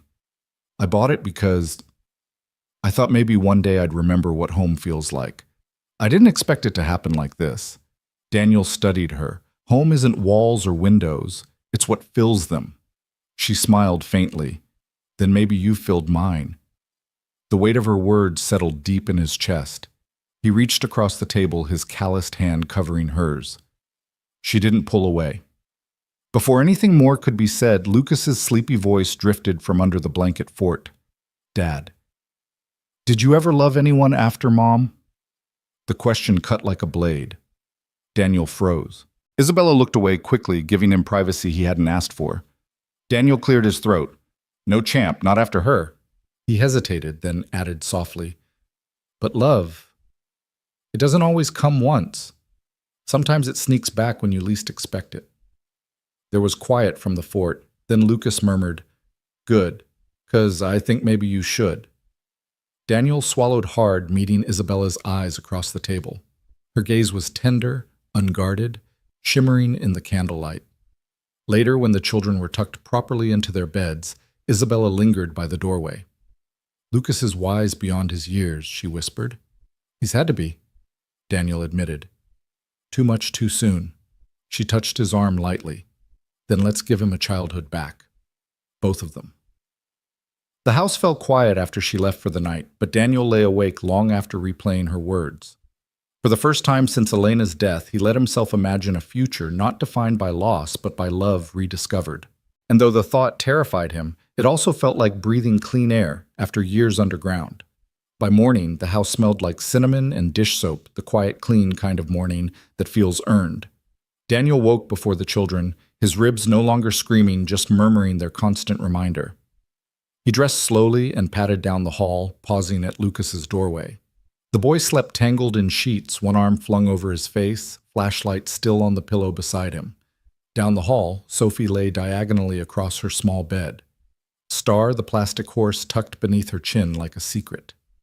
In the kitchen, Isabella stood barefoot, hair in a loose knot, stirring oatmeal with an intensity she usually saved for investor calls. The radio murmured some early jazz, the world outside still pale and new. "Dangerous," Daniel said, leaning on the doorframe. "Last time you tried breakfast, we filed a smoke claim." She shot him a look over her shoulder that was half challenge, half grin. "It's oatmeal. Even I can't burn water twice." He took a seat and watched the simple ritual, her hand on the wooden spoon, the steam fogging her glasses, the tiny white bowl she set carefully in front of him. It wasn't the food, it was the gentleness. It unnerved him how much that mattered. "Board emergency this afternoon," she said lightly, like telling him the weather. "They've decided I'm either soft or brilliant. The vote swings hour by hour." "Because of me," he said. "Because of me," she corrected. "Because I made a decision with my heart in public, and men who only know numbers don't have the vocabulary for that." He rolled a shoulder, testing where pain lived today. "If it helps your vote, we can move back to the apartment. I don't want to be the weight that tips your scales." She set the spoon down with a click. "Don't do that, Daniel. Don't decide you're the problem because they lack imagination. You've worked your whole life to build what you have," he said. "Lucas and I were a thunderstorm. You don't owe us the roof." Isabella sighed through her nose, the kind of exhale that ends arguments without slamming any doors. "Eat, please." He did. The oatmeal was better than he expected. Warm, a little sweet, his name somehow hidden in it. When the children thundered down the stairs, the house woke fully. Sophie chattered about art time at school. Lucas read a paragraph from a library book with dramatic flair that would have impressed any stage. They were halfway through breakfast when Isabella glanced at the clock. "I can drive Sophie," Daniel offered, then caught himself. "If the doctor ever clears me to lift more than a fork." "I've got it," Isabella said. To Sophie, new rule. Hugs before the car. Sophie obediently hugged Daniel first, fierce, quick. He closed his eyes for the span of it, surprised at how much the small pressure steadied him. Then she hugged Lucas, then her mother, Then she was gone in a flurry of backpack zippers and small shoes.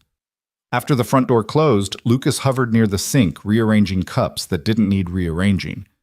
"We're not moving back, are we?" he asked without looking up. Daniel took in the boy's hunched shoulders, the way he braced for a blow. "I don't know yet," he said honestly.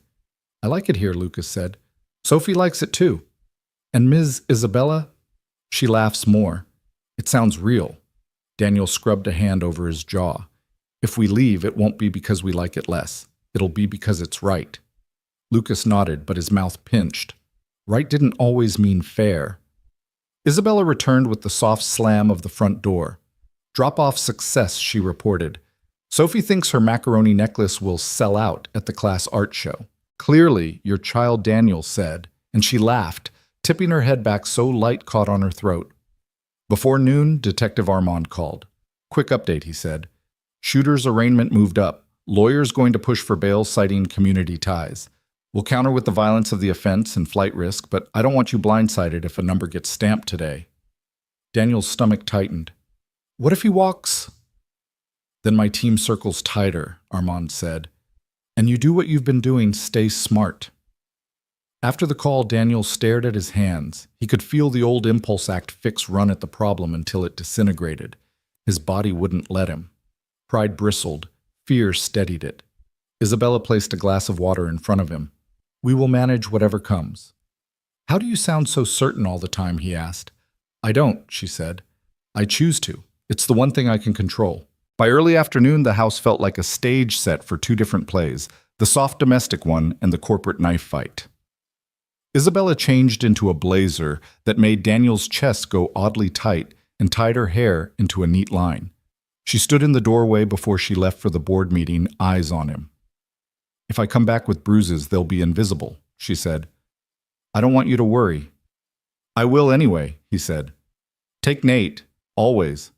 He watched her car pull away, a long thread unspooling from his rib cage. Lucas, sensing the shift, sat close on the couch and opened a book but didn't read. "Want to practice throwing a baseball?" Daniel asked impulsively. "Slow, easy." "I'll sit." Lucas's head snapped up. Now, Daniel said. They took 2 mitts to the backyard. Daniel sat on the patio chair, left leg extended, right foot anchored, and lobbed the ball underhand. Lucas caught it, the smack and leather clean as a bell, and threw it back with care. 10 throws. 20. The world telescoped into the geometry between their gloves, the bright circle of shared attention. On the 30th, Daniel reached too far, and pain flashed hot. He sucked in air, jaw tight. "You okay?" Lucas asked, ankle pivoting in panic. "I am," Daniel said, breathing through it. "Just a reminder that I'm not a machine." "Good," Lucas said, fierce. "Machines can't build families." Daniel blinked, then laughed, the sound easing the ache. "Fair point, Professor." Inside, the clock on the stove inched. Somewhere across town, a conference room filled with people who believed markets defined reality. Daniel washed the dust from his hands and tried not to count seconds. When Isabella finally walked back through the front door in the late afternoon, she carried 2 things: exhaustion like a shadow and a defiant glint in her eyes. "How bad?" Daniel asked. "Not fatal," she said, kicking off her heels with relief. "The chair tried to corner me on misuse of assets." I countered with a line item on corporate decency. A few faces looked like I'd spoken a dead language. Then I told them if anyone wanted my resignation for taking care of a man who saved my child, I would deliver it handwritten on company stationery, and I would take half the talent with me. Daniel's eyebrows lifted. "You threatened a walkout." "I promised a migration," she said, unrepentant. "And I meant it." Then I proposed something else, a family resilience fund. Quiet internal. No press, no optics. Emergency housing paid, leave flexibility therapy stipends for employees in crisis. It passed by 1 vote. He let out a low whistle. "You built a parachute and then jumped first." She smiled without sweetness. Sometimes they need a demonstration. Lucas, who had been pretending not to listen from the hallway, blurted, "Did you win?" Isabella looked at him and softened. "We didn't lose." He accepted that like a victory. "Can we have tacos to celebrate not losing tacos?" "We can do," Daniel said. "But you're seasoning the meat." While Lucas chopped tomatoes with extreme seriousness, Isabella checked her phone. A text from Armand Judge denied bail. Shooter remanded. Daniel watched her shoulders drop, the invisible brace uncoiling, and when she read the message aloud, Lucas actually whooped. Relief felt like a door unlocking. Even relief has shadows. After dinner, plates stacked, lime wedges sucked dry, a small mountain of shredded cheese confettied across the table, Isabella found the courage to ask the question she'd been carrying. "Would you move back if I asked?" she said. "To your apartment." Daniel looked up sharply. "If you asked me to, I would. But I'd hate it." She exhaled. "Then I won't. I wanted to see if I was being selfish." "You are," he said, and when her eyes widened, he added, "Me too." They stood in the kitchen under yellow light, both suddenly shy, as if they were teenagers in borrowed shoes. Later, after Sophie's bath and Lucas's insistence on reading 2 chapters instead of 1 after toothbrushes and socks and lights, negotiated down to crackling nightlights, Daniel found Isabella on the back steps, blazer off, bare feet on the cool wood. The sky was a velvet navy. The swing creaked gently in the breeze. "Tell me something true," she said without looking at him. He took a breath. "Truth used to be simple, love." Elena raised Lucas' work until exhausted repeat. Now it had edges and light. "When I jumped in front of that gun, I wasn't brave," he said. "I was inevitable, like a reflex. The brave part is waking up every day and letting you and your daughter matter to me. That scares me more." She turned her head, eyes bright. "My turn. I thought bringing you here was repayment. It turns out it was an invitation. I didn't know how much I wanted you to say yes until you were sitting in my kitchen making fun of my pancakes." He laughed low. They were a fire hazard. They were a love letter no one asked for. Silence, but a different kind, filled, not empty. He reached for her hand. She didn't make him ask. From upstairs, a thump. Then Lucas's voice, stage whisper, urgent. "Dad, I dropped my book. It fell under the bed." "It's dark down there." Daniel squeezed Isabella's fingers once and stood the ache in his ribs, hardly worth mentioning. "On my way, champ." He found the book, brushed dust bunnies from the cover, and tucked the blanket under his boy's chin with that particular precision he'd perfected over 8 years. Lucas blinked up at him. "We're staying?" Lucas asked. "We're staying." Daniel said the words, choosing themselves. "Okay," Lucas murmured. "Good." When Daniel came back downstairs, Isabella was still on the step, knees drawn up, looking not like a CEO or a headline, but like a woman who had built a fortress out of work and was pleasantly surprised to find she could lower the drawbridge and not be conquered. He lowered himself beside her. Their shoulders leaned until the space between was gone. A car rolled slowly past on the street, ordinary, neighborly. Crickets stitched the dark together. Somewhere in the distance, a train muttered to itself, as if it had opinions on their choices. "What if this breaks?" Daniel asked, voice barely over a breath. "What if I can't be what you need, or you can't be what I need?" "Then we fix it," she said. "Or we let it be imperfect and love it anyway." He stared at his hands a long moment, then turned his palm up. She laid hers in it like a vow. In the window glass behind them, their reflection looked like a simple thing, 2 people at the edge of a house holding hands. He knew better. Simplicity is something you fight for. Before bed, he cleaned the kitchen slow, the kind of careful closing rituals Elena had once called putting the day to sleep. He shut off the last light and stood at the bottom of the stairs, listening Sophie's soft sleep sounds, the steady hush of Lucas's breathing, the quiet throb of a dishwasher working its small, important job. He looked back at Isabella. She was waiting on the landing, book in hand, the offer of an ordinary evening in her eyes. He climbed, 1 step, 2. His ribs protested in their familiar language. His heart answered in a new one. At the top, she reached out and touched the scar through his shirt with 2 fingers, reverent, not pitying. "A map," she said quietly. "Of where you've been." And maybe he said of where we're going. In the dark, the house held them sturdy, imperfect, alive. Outside, the swing creaked once in a small breeze, going nowhere in particular. Inside, they crossed a line neither of them planned to redraw. The next morning began with rain. Not the soft drizzle that whispers on windows, but a steady downpour that turned the driveway into a mirror and blurred the line between sky and ground. Daniel woke to the sound of it and to the weight of responsibility pressing against his chest. The storm outside seemed like a metaphor for what stirred inside change possibility and the danger of believing in both too much. He moved slowly, ribs stiff, but not screaming, and found Isabella already awake. She sat by the kitchen island in her robe laptop, open coffee steaming beside her. But her gaze wasn't on the screen. It was out the rain-smeared window, distant. "You're supposed to rest," he said gently, rubbing a hand over his hair. "And you're supposed to stop playing nurse," she replied, smiling faintly. "I was just thinking." He slid into the chair opposite her. "About last night." She closed the laptop almost guiltily. "About all of it. About what it means if you and Lucas stay here permanently. How I balance this house, the company, my daughter with you." Daniel leaned forward, elbows on the counter.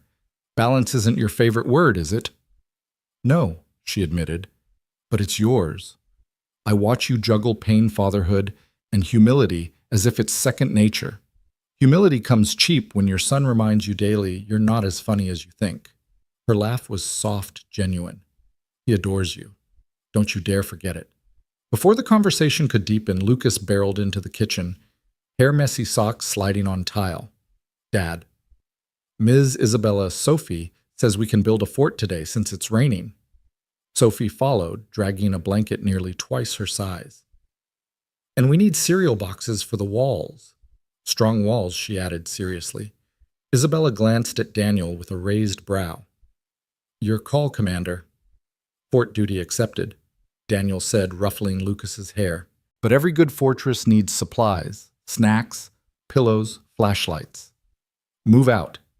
The kids scrambled, and soon the living room transformed into a labyrinth of sheets and chairs, books propping up corners, and the faint glow of battery lanterns.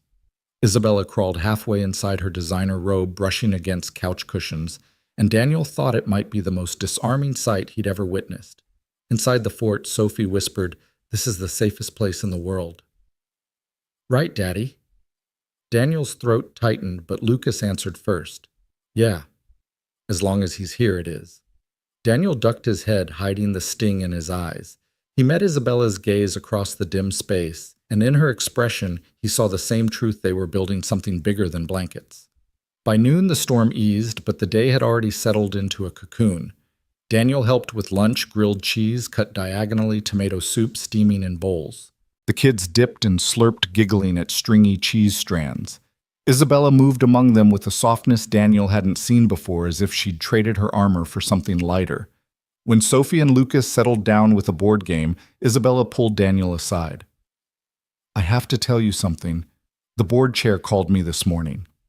Daniel's stomach sank. "And they're uneasy. They think your presence here complicates things.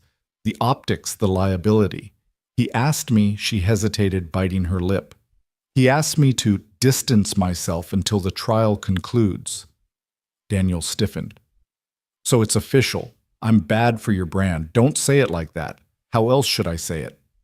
His voice was calm, but it carried a steel edge.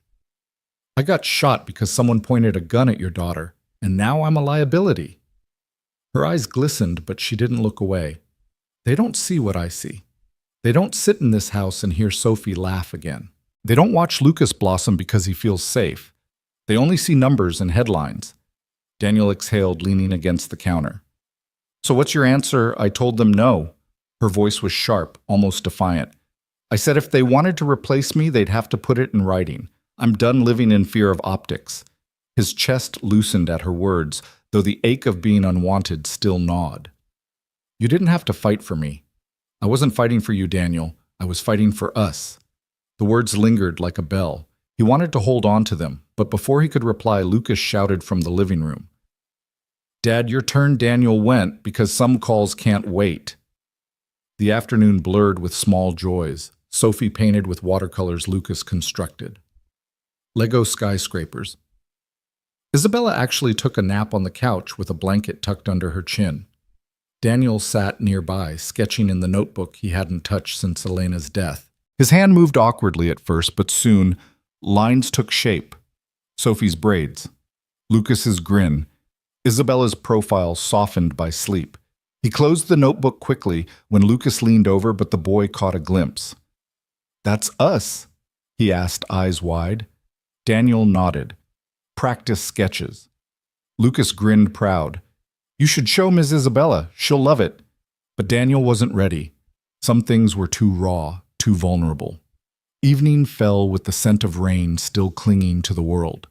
They made pasta together, Lucas stirring sauce, Sophie sneaking parmesan, Isabella chopping basil with unexpected skill.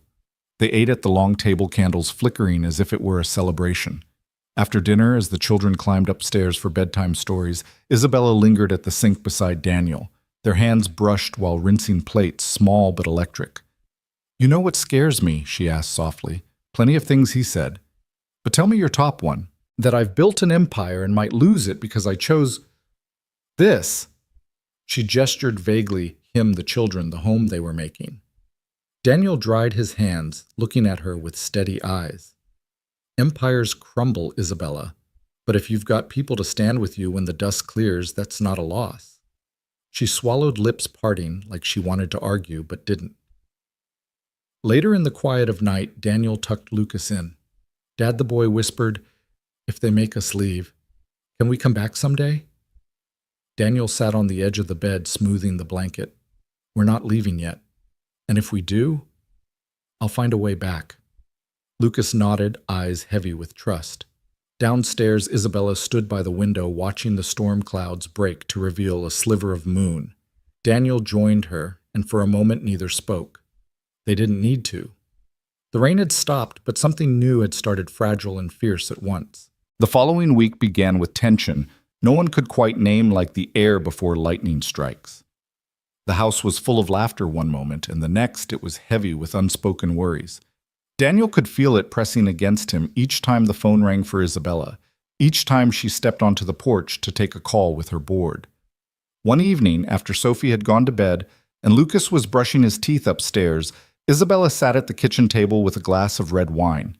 Her face was pale under the soft light, her hair loose around her shoulders. She motioned for Daniel to sit, and he did, though he could already tell the conversation would not be easy. They're escalating, she said quietly. The board has called an emergency meeting. They're questioning my leadership. Daniel leaned back slowly. Because of me. Because of everything.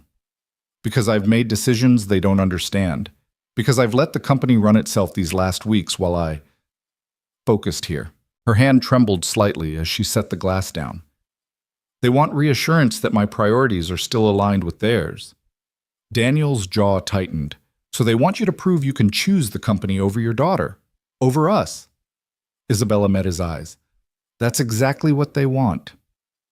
The silence between them stretched until Lucas thundered downstairs, pajamas wrinkled toothbrush in hand. Dad, I lost another tooth. He grinned, holding it up like a trophy. Daniel forced a smile. That makes what, 7? Lucas nodded proudly, then rushed to show Isabella. She laughed and kissed the top of his head. Put it under your pillow, and the tooth fairy will come. As Lucas darted upstairs again, Isabella's laughter faded. How do I explain to them that this boy, my daughter, even you matter more than stock prices? You don't, Daniel said firmly. You live it. You don't need their permission to be a mother, or to be human. Her eyes searched his. And what if they fire me? Then you find out who you are without a boardroom telling you. The words landed heavier than he intended, and she looked away, blinking. It sounds so simple when you say it. It isn't, but simple doesn't mean easy. The next day, Isabella asked him to come with her to the city for the meeting. Daniel resisted at first. He didn't want to be paraded as her excuse, but she insisted. I need you there, not as a shield, not as proof, just as you. So they went. The children stayed with her sister, and Daniel found himself in a sleek tower of glass and steel, limping slightly as he followed Isabella into a boardroom lined with dark suits and colder eyes. The chairman, a man named Harrington with silver hair and a voice sharp as a blade, wasted no time. Ms. Calloway, your performance has been erratic. The media coverage of your personal life, this situation, compromises us. You've blurred the line between family and leadership. Isabella's chin lifted. What you call blurring, I call balance. For too long, I gave this company every ounce of myself. And what did it give me back? Sleepless nights. A daughter who barely knew me. A hollow victory. Harrington sneered. And this man, his finger jabbed toward Daniel, is the reason you've abandoned your duties. Daniel started to speak, but Isabella raised a hand to silence him. Her voice cut through the room. This man saved my daughter's life. He reminded me what leadership actually means, protecting what matters. If you can't see that, then perhaps it's not me who doesn't belong here. It's all of you. The room buzzed with whispers. Harrington's face darkened. Be careful, Ms. Calloway. The board can and will replace you. Then do it, Isabella said calmly, though her hand trembled where Daniel could see. But you'll have to explain to our investors why the company ousted a CEO for choosing integrity over optics. There was silence, heavy and suffocating. Then one of the younger board members, a woman with sharp glasses, cleared her throat. She has a point. Our public image is already strained. Removing her now could backfire. The tension shifted, the tide turning ever so slightly. Harrington sat back seething but silent. Isabella seized the moment. I am not walking away. Not from this company, not from my family. If you want me gone, take a vote. Otherwise, let me lead. No vote was taken that day. The meeting adjourned in uneasy quiet. In the car afterward, Isabella finally exhaled. Her hands shook as she gripped the steering wheel. Daniel reached over, steadying one with his own. You were brilliant in there. I was terrified. She laughed shakily. But for once, I didn't care what they thought. I only cared what Sophie would think if she saw me bend. Daniel studied her profile lit by the city's neon glow. She'd be proud. I know I am. Back at the house, Sophie ran into her arms, Lucas trailing behind both children, bubbling with stories from their day. The tension of the boardroom dissolved into the warmth of family. Chaos. Sticky fingers, mismatched pajamas, bedtime giggles. Later that night, when the children finally slept, Isabella stood at the doorway of the guest house. Daniel, I'm not sure where this goes, but I want you to know I'm not afraid of the cost anymore. If it comes down to the company or this, she gestured between them, I choose this. Daniel's chest tightened. He wanted to believe. It wanted to let the words root inside him, but part of him still feared the storm yet to come. Still, when he kissed her hand gently, neither of them pulled away. The next few days carried an odd peace, the kind that feels almost fragile, as though the world was holding its breath. Daniel tried to settle into it, to accept the quiet joys of mornings with Sophie, and Lucas building pancake towers of afternoons when Isabella took calls on the patio, but returned with a smile instead of tension in her shoulders. But peace rarely lasts long, and the storm they had been dreading arrived on a Tuesday afternoon. It began with a phone call. Isabella's assistant, her voice tight, said, "There's been a leak. A reporter has the story of Daniel shooting the hospital bills. They're framing it as reckless, asking why the CEO of Callaway Industries is sheltering a stranger under her roof." Daniel was in the kitchen drying dishes when Isabella hung up. Her face had drained of color. "They're coming after us." His gut tightened. "You mean after you?" "No. After us." She took his hand, gripping it hard. "But we face it together." By evening, the house was swarmed. News vans lined the street, their headlights flashing against the gates. Cameras waited like vultures. Reporters shouted questions at the guards. Is she compromising the company?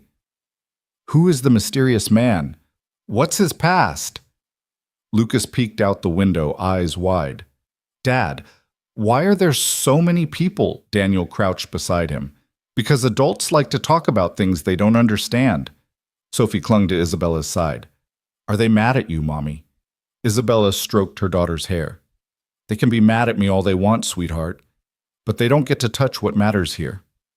That night, with the children asleep upstairs, Daniel and Isabella sat in the dimly lit living room watching the press lights flicker against the walls. I knew this would happen, he muttered. I did too. She lifted her glass of water, staring at it as though the swirl inside might answer questions. The thing is, I don't care. Not anymore. I've spent my entire career running from scandal-chasing perfection. But after that night after you, how can I let fear dictate my life again? Daniel leaned forward, voice low. If staying with me ruins your company, ruins everything you've built. She cut him off. Then I'll build again. But I won't rebuild without you in it. The word silenced him, and for once he didn't argue. He only reached across and took her hand. The next morning, the headlines were brutal. Callaway CEO hides hero in mansion. Stock prices waver. Amid controversy. Who is Daniel Brooks? Daniel walked into the kitchen to find Isabella scrolling through article after article. She looked up, her eyes clear. We need to own this story before they twist it beyond recognition. What do you mean, I mean a press conference? I tell the truth. I tell them about the shooting, about you saving Sophie, about why you're here. No hiding. Daniel shook his head. That paints a target on my back. You already have one, she said softly. But at least this way the world hears it from us, not from vultures. They held the conference the following afternoon on the steps of the mansion. The sky was a hard, cloudless blue, the air charged with anticipation. Reporters jostled for position, cameras flashing. Isabella stepped forward first, her voice steady. My name is Isabella Callaway. Yes, a man named Daniel Brooks is staying in my home. He is not a liability. He is the reason my daughter is alive today. She paused, scanning the crowd. On the night of the attack, when others froze, Daniel stepped in front of the gun. He took the bullet that was meant for Sophie, and for that I owe him more than words can repay. The crowd erupted with questions, but Isabella raised her hand for silence. If you ask why I would open my home to him, the answer is simple gratitude, respect, humanity. If that costs me my position, so be it. But I refuse to live in fear of optics while ignoring the man who saved my child's life. Then, to Daniel's shock, she turned to him. Daniel, will you say something? He hadn't planned to. His chest tightened as microphones leaned closer, but Sophie's face flashed in his mind, her hand clutching his that night, and he found his voice. I didn't jump in front of that gun because I wanted recognition, he said quietly. I did it because no child should face that terror, and because my own son was watching me, learning what it means to stand up when it counts. His voice wavered, but he steadied it. If you think that makes me reckless, so be it, but I'll never regret it. The silence that followed was broken by the rapid click of cameras. That evening, the footage flooded every network, and to everyone's surprise, the tide began to turn. Social media lit up with support. Hero Dad saves CEO's daughter. Callaway's stand for family. Investors wavered at first, but then slowly confidence began to rebound. Inside the house, the children celebrated with popcorn and blankets, as if the press conference had been some kind of sports game. You were awesome, Daddy Lucas declared, nearly spilling his bowl. Sophie chimed in, and Mommy looked like a queen. Isabella laughed, hugging them both. But when her eyes met Daniel's across the couch, there was something unspoken there, something more than victory. Later, when the house grew quiet and the lights dimmed, Daniel found her on the balcony, the night breeze tugging at her hair. She turned as he approached, and her voice was barely a whisper. I'm not sure where this road ends. But I know one thing, Daniel. I want you on it with me.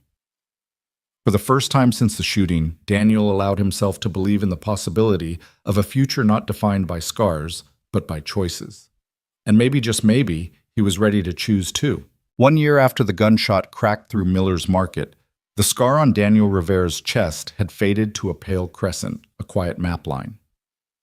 He touched sometimes in the shower, a reminder that a single brave second can redraw a life. By then, the guest house wasn't a guest anything. It was home, a refrigerator crowded with school art and crooked magnets, a backyard with a tire swing that creaked like an old song, a front hall forever dusted with grass clippings and sneaker scuffs. Mornings ran on the same simple magic coffee rising in the pot bacon popping like rain on a tin roof. 2 kids thundering downstairs to negotiate the pecking order of pancakes. And most days, Isabella actually beat everyone to the kitchen, hair in a clip, bare feet, on cool tiles stirring batter with a focus she used to save for earnings calls. Don't burn the love letter, Daniel would say, grinning as she poured the first circle into the pan. Ruthless. She'd reply, rolling her eyes, but there was a lightness behind the routine, a private language built on survival and second chances. A year altered other truths too. The shooter ended up remanded without bail, and later convicted, his smirk finally shut off by a judge's gavel. The shorter accomplice took a plea and disappeared into a facility 3 counties over. Detective Armand sent a note on plain stationery the day sentencing came through, 3 sentences tidy, like a man who kept his promises. Press interest evaporated as fast as it had flared the cameras finding fresher storms. Early headlines had even botched Daniel's last name. Now the internet's echo had gone blessedly quiet. Daniel had healed enough to work again. He didn't return to stocking shelves. He accepted something Isabella hadn't so much offered as built with him Director of Security and Community Partnerships at Callaway Industries. It wasn't a make-work role. It was a blueprint. He led safety trainings, hired veterans and single parents into guard positions with benefits that actually meant something, and launched a quiet program that paid for car seats and CPR classes for employees who couldn't budget both rent and peace of mind. After an early pilot saved an infant's life in the lobby one Tuesday, a board member who'd once doubted Isabella's blurred priorities sent a perfunctory congratulations. She never showed him the email, but he could tell by the way she leaned into him that evening on the porch, watching Sophie chase fireflies that a fault line in her had sealed. He kept his evenings the job designed that way. The kids learned that at 5:30, the garage door's rattle meant their tiny world clicked back into its favorite shape. Isabella, who still worked at a velocity that could tilt skyscrapers, got fierce about boundaries. No phones at dinner, walks after dessert, Saturdays carved out for museums or Little League or the lost art of doing nothing together. On Fridays, the house glowed with string lights and pizza boxes. On Sundays, everyone took a turn at pancakes. Sophie's were glittered in sprinkles. Lucas's were optimally symmetrical. Daniel's were distractingly perfect. Isabella's burned less than before. There were new touchstones. Lucas learned to throw a curve and then learned patience when it took a season to land in the strike zone. Sophie decided her plastic horse star needed a sister and named the second one Nova because she explodes, but in a good way. Daniel found his sketchbook again. He drew them both kids and horses with a care that emptied his chest of noise. One evening, he drew Isabella at the kitchen sink light glancing off her knuckles. He showed her that one. She cried not because it was skillful, it was, but because he had seen her the way she wanted to be seen. Isabella made her own changes public and quiet. The family resilience fund she'd fought for that spring grew into a policy with teeth.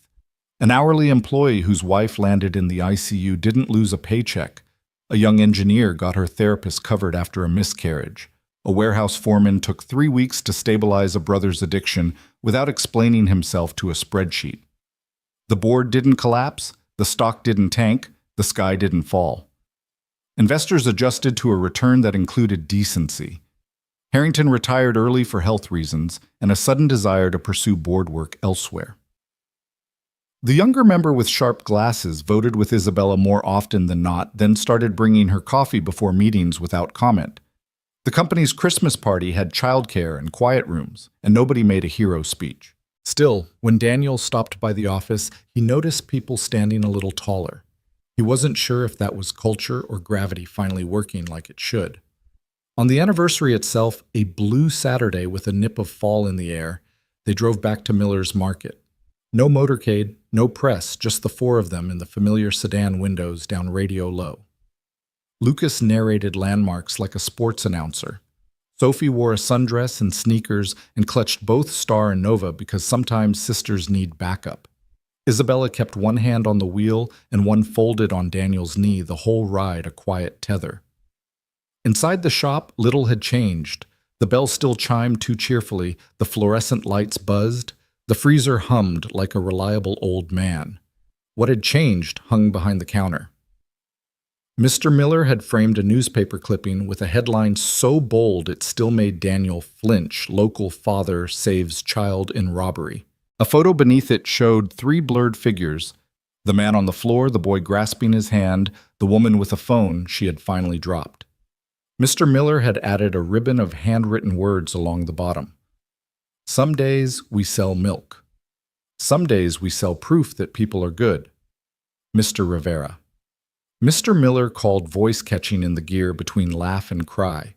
He came around the counter faster than he should at his age and hugged Daniel carefully like a man who had once watched blood laminate his tiles and never quite got over it. "You look like somebody who kept his promise," trying Daniel said, wiping a suddenly treacherous eye. Isabella shook the proprietor's hand and thanked him for the kindest plaque a store has ever hung. She meant it. He blushed and pretended to fuss with a stack of penny candy. Lucas and Sophie drifted toward the toy aisle, feet barely touching down. They found it immediately, the little plastic horse Sophie had wanted that night, and left on a bedside table a year ago, like a vow. This version had a chipped ear and a slightly faded mane, last in a row of things the world insisted had an expiration date. Sophie held it as if picking up a missing thread. "Nova and Star need a cousin," she decreed. "Put it on the counter," Isabella said, "and add 2 ice creams. 3. 4, Chocolate Lucas decided. "With rainbow sprinkles." He glanced at Daniel. "They're required." "You might be confusing sprinkles with manners," Daniel said, but he already felt the cool cone in his palm and the way sugar can spike a moment into memory. They paid the way one pays at the altar of the ordinary small bills, keep the change a promise, to stop by more often. Outside, the sun brightened the sidewalk to a clean white. The air was crisp enough that breath showed up if you laughed hard. Sophie took Daniel's left hand and Lucas took Isabella's. The 4 of them walked like they'd practiced it, 2 sets of steps, syncing the rhythm of a family that had been pressed together by crisis and then fused by choice. At the car, Sophie stopped abruptly, her new horse tucked under her chin. She tilted her face up, blue eyes wide in the daylight. "Are we a real family now?" she asked, as if a judge might be listening. Daniel felt the answer as much as he thought it. It was in the new job that let him be home by dinner, and the scar he rubbed after mowing the lawn, and Isabella's habit of sliding a note into his pocket on mornings when meetings dragged at her, and Lucas's voice when he called him Dad without that old worried hitch. It was in a photo taped to the fridge, 4 of them on the back steps at dusk, hair frizzed by humidity, eyes red from laughing. It was in the way he had learned to say Elena's name aloud and watch Isabella listen without flinching, and how Isabella had learned to name what she feared and let him sit with it quietly until the fear blinked first. "We've always been a real family," Daniel said, and the confidence in his voice surprised even him, "from the moment we decided to take care of each other." Sophie considered this like a philosopher, then nodded solemnly and stuffed her horse into Daniel's jacket pocket, because cousins ride in style. Lucas made a face at the stickiness of his own ice cream on his knuckles and wiped it on Daniel's sleeve without remorse. Isabella laughed, that low, honest laugh he now counted among his favorite sounds on earth. They drove home the word no one questioned anymore, with the windows down and a patience usually reserved for summer. Traffic behaved. The swing creaked as if it recognized the tires. The porch had that warm, late-afternoon look that says a day did what it came to do. In the kitchen, Isabella scooped the last of the ice cream into bowls, the kind of foolishness you permit on anniversaries. Lucas cued a playlist that shouldn't have worked and somehow did. Sophie danced with a horse in each hand like a tiny rodeo queen. Daniel leaned in the doorway and watched the scene he might have thought once would never belong to him again. That night, after teeth and stories and the thud of feet resolved into the hush of sleep, Daniel and Isabella stepped onto the back porch. The sky had pulled a gauzy blanket of stars across itself. The swing moved just enough to prove the air was breathing. He took her hand thumb, tracing the familiar veins, and felt the odd, lucid gratitude that arrives not with trumpets, but with a lumen of understanding. Everything could have gone another way. He could have stayed behind the counter. She could have kept walking while talking. The world could have gone on as a tally of losses and quarterly wins. "Thank you," Isabella said softly, startling him. "For what?" "For being inevitable," she whispered, answering a line he'd given her months ago and kept. "For letting this be simple even when it's not." He squeezed her hand and smiled out at the dark yard where 2 plastic horses stood guard on the railing like secular saints. "Let it stay complicated," he said. "We're good at complicated." They stood until the chill suggested sweaters and the porch light went moth-wild. Inside, the dishwasher hummed, putting the day to sleep. Upstairs, 2 heartbeats kept time with a third. Down here, 4 shadows in a window looked like a single shape, sturdy and ordinary and stubbornly bright, the kind of shape you build with pancakes and promises and the courage to say yes when yes is the risky thing. The scar on his chest would never vanish. He didn't want it to. Not anymore. It wasn't a wound now. It was a seam, what the world had torn and what love had stitched back together stronger at the join. Tomorrow would bring bills and homework and a meeting that would run long and a bike tire that went flat and 100 small irritations that proved a life was being lived. Tonight brought simple proof of what they'd built. laughter breath. The quiet click of a lock turned from the inside a woman's head on a man's shoulder. Two children asleep under a roof that finally blessedly felt like it would hold.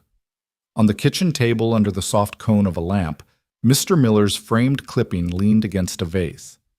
Daniel would hang it in the morning, maybe in the hallway by the door, where everyone would brush past it without having to look, a relic of the day everything started. Above the headline, he would tape a small note Lucas had scrawled sometime that afternoon in lopsided, adamant letters. "Don't be scared. Dad always comes back." And below it, in Isabella's tidy hand, a counterpoint. "And so do we." The house exhaled. The swing settled. A coyote yipped somewhere far away and then thought better of it. When the porch light finally flicked off, the dark wasn't empty. It was full of everything they had decided to keep. Your thoughts will help us create meaningful stories. And if you want to hear more powerful healing stories like this, don't forget to subscribe to the channel, click the bell icon so you don't miss any new episodes. And most importantly, share this video with people who need a little hope today. Thank you so much for your time. We hear you, we listen to you, and we are honored to tell these stories for you.